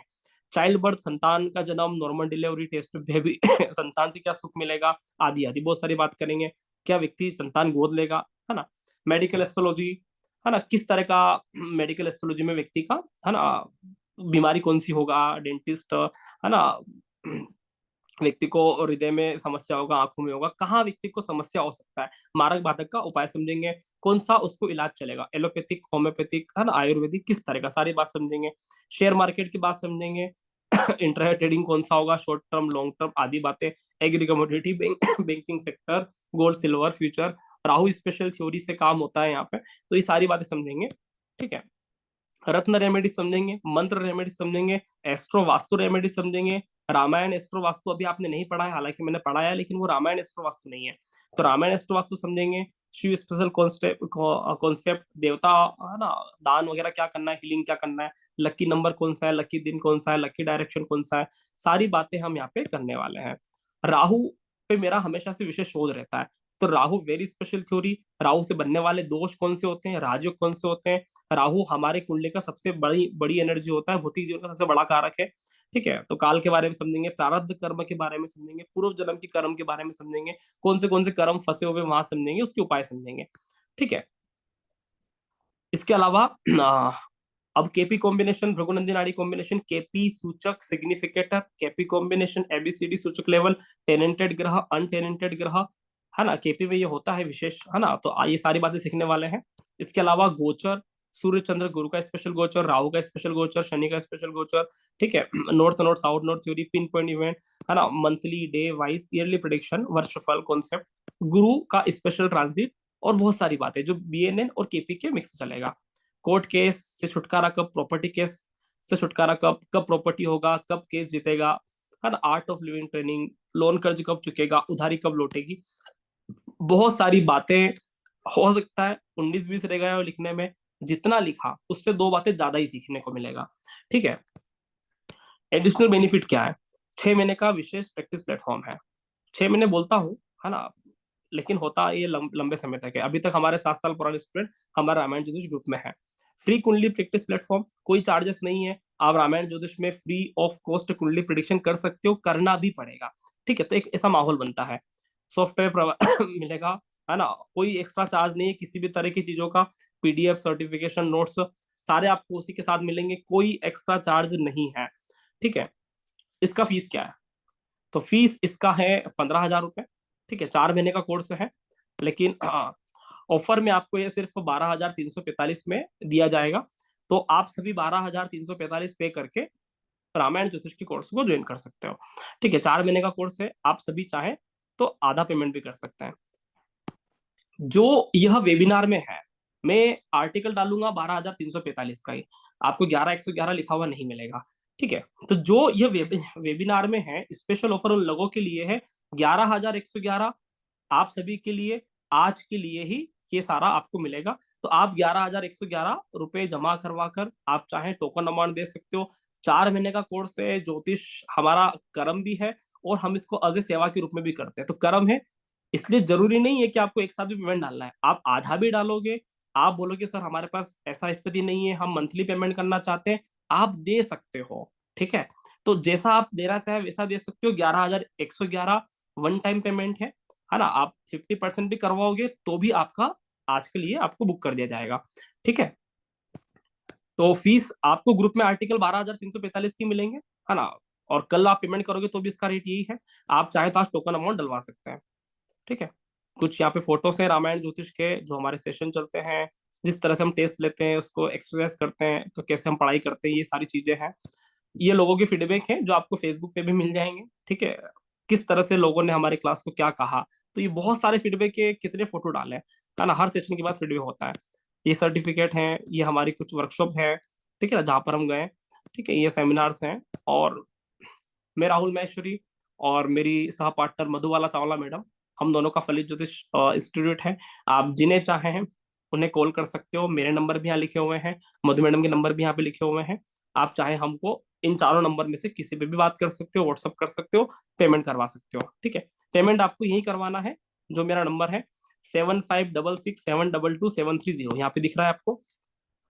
7566722730, 7566722730, इस पर आप पेमेंट करवाकर स्क्रीनशॉट भेज सकते हो।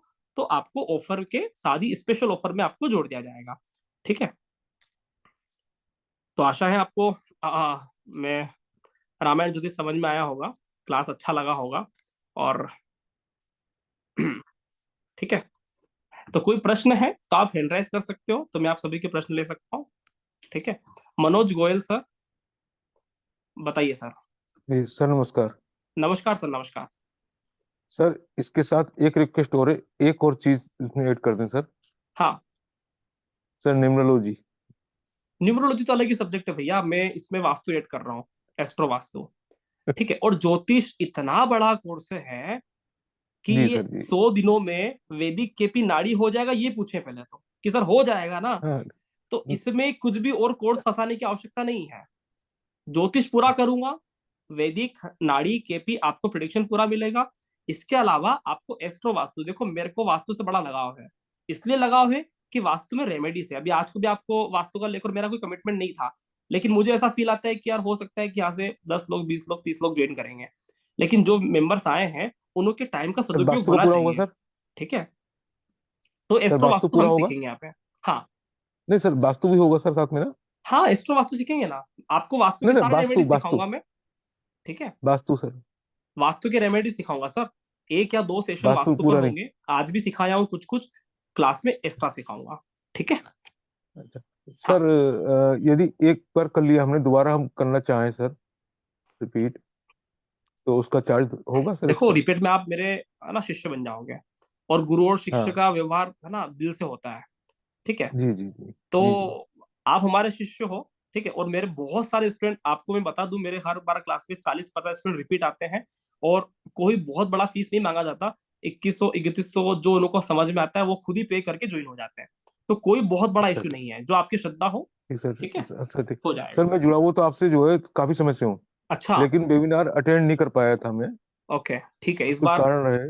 इस बार आप आ जाइए क्लास में, ठीक है, तो इस साथ बार में पूरे पढ़ेंगे। मन से मैंने वेट कर रहा था आपका कि मैं अच्छा, मुझे करना ही करना है। बिल्कुल बिल्कुल, ठीक है, आप अवश्य तो ज्वाइन करिए सर, आज ही कर लीजिए, आपको ऑफर में आप मिल जाएगा। सर धनराज सर कुछ। आज टोकन मनी सर मैं डाल दूंगा सर, एक हाँ डेढ़ हाँ घंटे हाँ, बाद। ठीक है, कोई दिक्कत नहीं है, ठीक है। धनराज सर कुछ कहना चाह तो रहे हैं? बाकी बात सर मैं कर लूंगा आपसे। जी बिल्कुल, आप मुझसे पर्सनली फोन करके बात कर लेना, कुछ भी व्यक्तिगत प्रश्न है तो, ठीक है। जी सर जी। ओके, जी धनराज सर, अनम्यूट कर सकते हो। नमस्कार सर।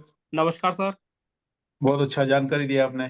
बहुत नई नई बहुत बहुत बातें धन्यवाद सर, बहुत नई आपके नई टाइम का बातें सदुपयोग हुआ, हमें अच्छा लगा, है ना, आप इतने समय निकल कर आए हो हमारे लिए, तो कुछ न कुछ अच्छा होना चाहिए, ठीक है। बहुत बहुत धन्यवाद सर। बात सर थैंक यू आपने वेरी मच। मैं कल आपको एक प्रश्न किया था हाँ, कि आपने सूर्य वो नीच के बारे में बताया था कि नीच जो ग्रह होता है उतना वो ये नहीं करता, मतलब अकेला हो तो एक अकेला कुछ भी नहीं कर सकता करके। तो सूर्य जो अगर 10th मकर राशि की लगन की कुंडली में सूर्य नीच का है शुक्र के साथ, तो आप उसका कुछ रेमेडी बताता हूँ क्या बोल रहे थे अकेला आप? नीच अकेला भंग कुछ बुरा कर राजयोग, ही नहीं रहा है ना। नीच भंग राजयोग करके कुछ बताया था आपने। हाँ, नीच भंग राजयोग की कुछ बुरा करेगा ही नहीं ना सर, तो रेमेडीज काय को देना है। नहीं, पर बुरा नहीं करता करके आप बोल रहे हैं, मगर वो एक्चुअली प्रैक्टिकली बुरा हुआ है ना, तो वो किस वजह से आज हुआ? राजयोग देखें, है ना, हाँ। अभी मैं आपको राजयोग बताया हूँ, राजयोग अच्छा खंडन भी होता है, लेकिन अच्छा। कितना कुछ बता देंगे, क्लास तो एक ही है ना, हाँ दिन तो हाँ 1.5 घंटा है, तो कितना बता हाँ। देंगे। तो राजयोग अच्छा। खंडन भी होता है, अगर राजयोग खंडन हो जाता है तो व्यक्ति हम्म। को उस योग का नेगेटिव रिजल्ट मिलता है, खंडन हो गया, कट गया, ठीक है, तो ऐसा वो हो सकता है कि आपके चार्ट में ऐसा रहा होगा, ठीक है। तो खंडित कैसा होता है सर? खंडित क्या कोई पापी इसका ग्रह सर देखने से पूरा होता है? पूरा एक क्लास लेना पड़ेगा मेरे को, है ना। अच्छा अच्छा। हाँ ठीक है, तो करेंगे अपन ओ- कभी, आप क्लास में आइए, बिल्कुल अपन बात करेंगे इसके लिए, ठीक है। Okay okay. ठीक ओके है, sir, thank you sir, thank you हाँ, सर। चेतन नरेंद्र सर, जो भी मेंबर प्रश्न पूछना चाहते हैं हैंड राइज कर सकते हैं, चेतन सर। सर मेरा क्वेश्चन है, आज की क्लास में जब हमने राजयोग पढ़ा तो हाँ, जो जो प्लानेट केंद्र और त्रिकोण का स्वामी होता है वो योग कारक प्लानेट होता है। मान लीजिए सिंह लग्न में मंगल जो है वो त्रिकोण और केंद्र का मालिक है, तो वो राजयोग बन गया। लेकिन मान लीजिए वो 12वें घर में बैठा है तो नीच का हो गया। तो क्या नीच का राजयोग कारक प्लानेट क्या वो इफेक्ट देगा कि वो नहीं इफेक्ट देगा? जो भी ग्रह राजयोग होता है वो उस कुंडली में सबसे बढ़िया कार्य करने आया है, मतलब लग्नेश का सबसे अच्छा दोस्त तो होता है वही राजयोग होता है, वही राजयोग कारक होता है, ठीक है। तो सूर्य का सबसे अच्छा दोस्त तो कौन है, गुरु और मंगल ही होता है, ठीक है। तो जी। मंगल को बोलते हैं रामायण ज्योतिष में लक्ष्मण। मैं राम जी साथ में गए वनवास के लिए, तो कौन आया, उन्हें जो गुरु जी नहीं आए, लक्ष्मण साथ में आया। लक्ष्मण राम जी का बहुत अच्छा दोस्त है, किसी भी परिस्थिति में वनवास भी व्यक्ति चला जाए साथ नहीं छोड़ेगा, समझ में आ रहा है।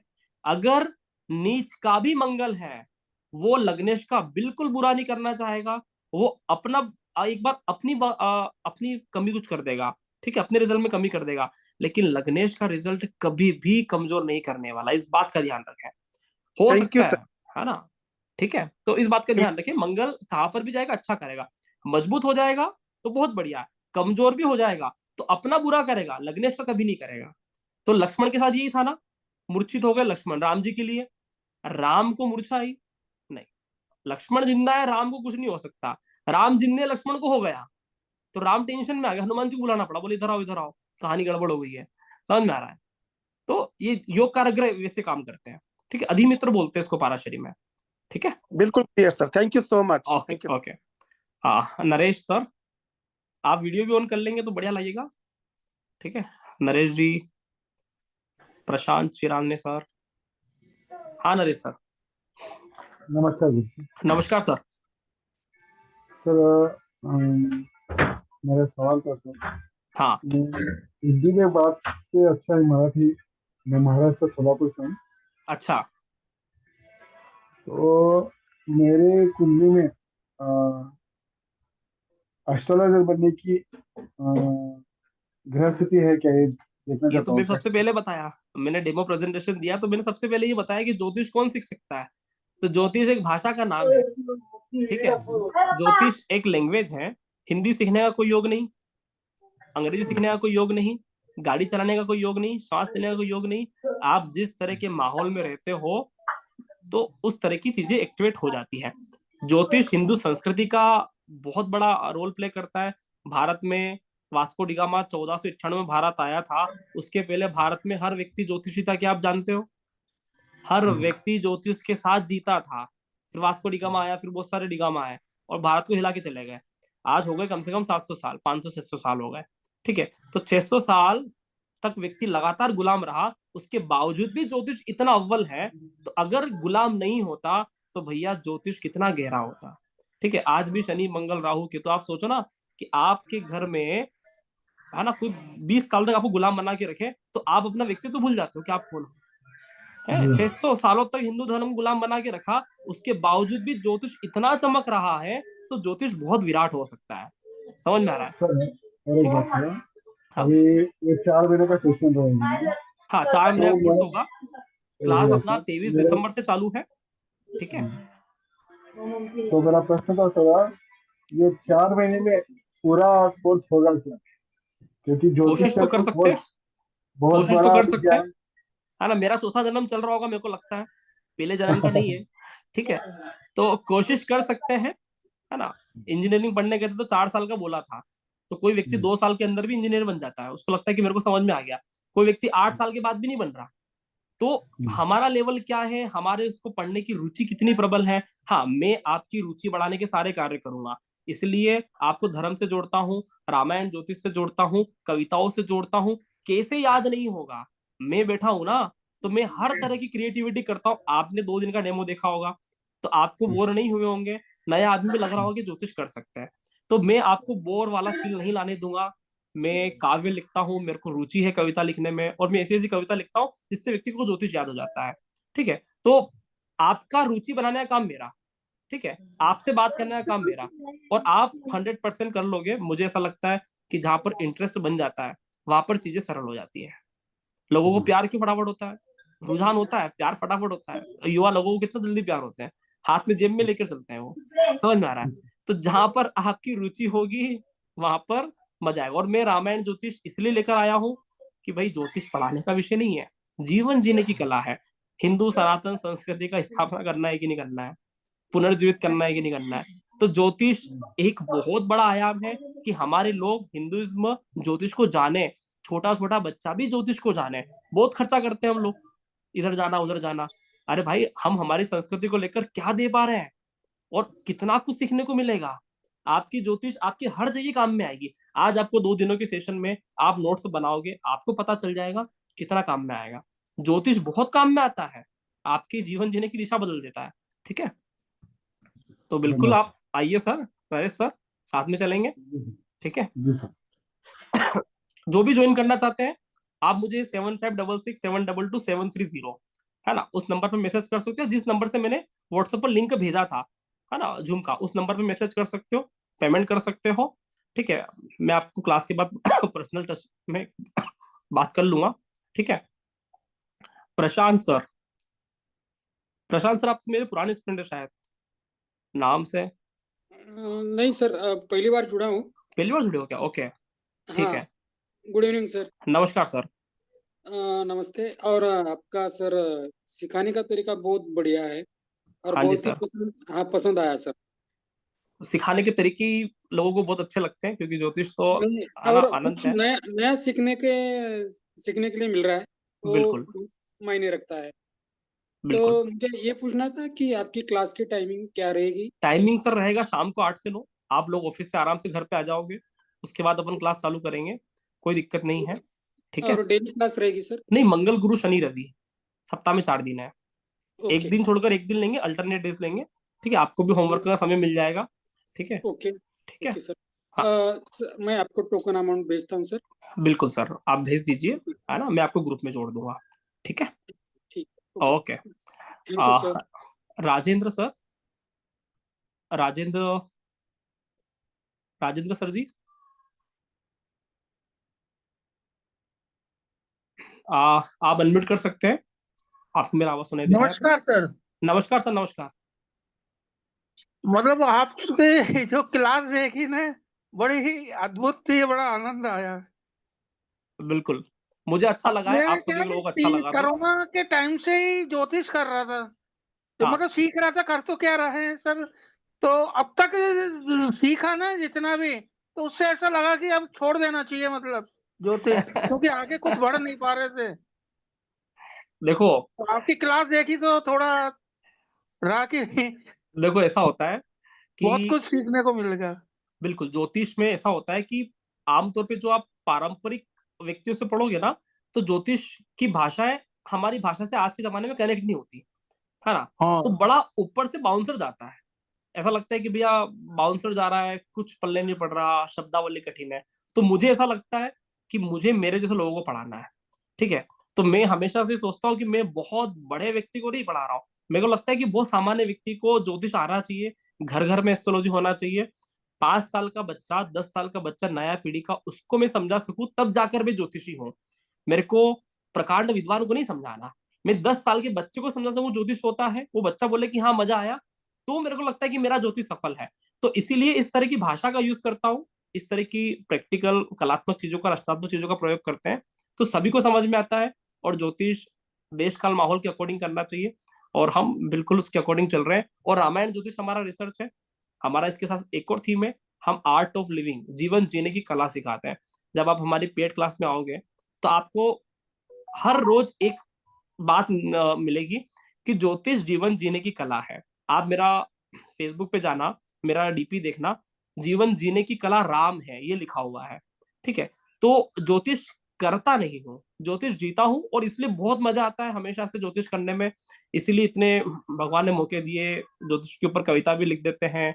आप सभी का आशीर्वाद रहेगा तो एक काव्य किताब भी निकालेंगे, पुस्तक निकालेंगे रामायण ज्योतिष के ऊपर, तो बहुत कुछ सीखने को मिलेगा। अभी भी बहुत सारी कविताएं आपको सीखने को मिला है, ठीक है? हाँ, तो वो तो मिला है सर।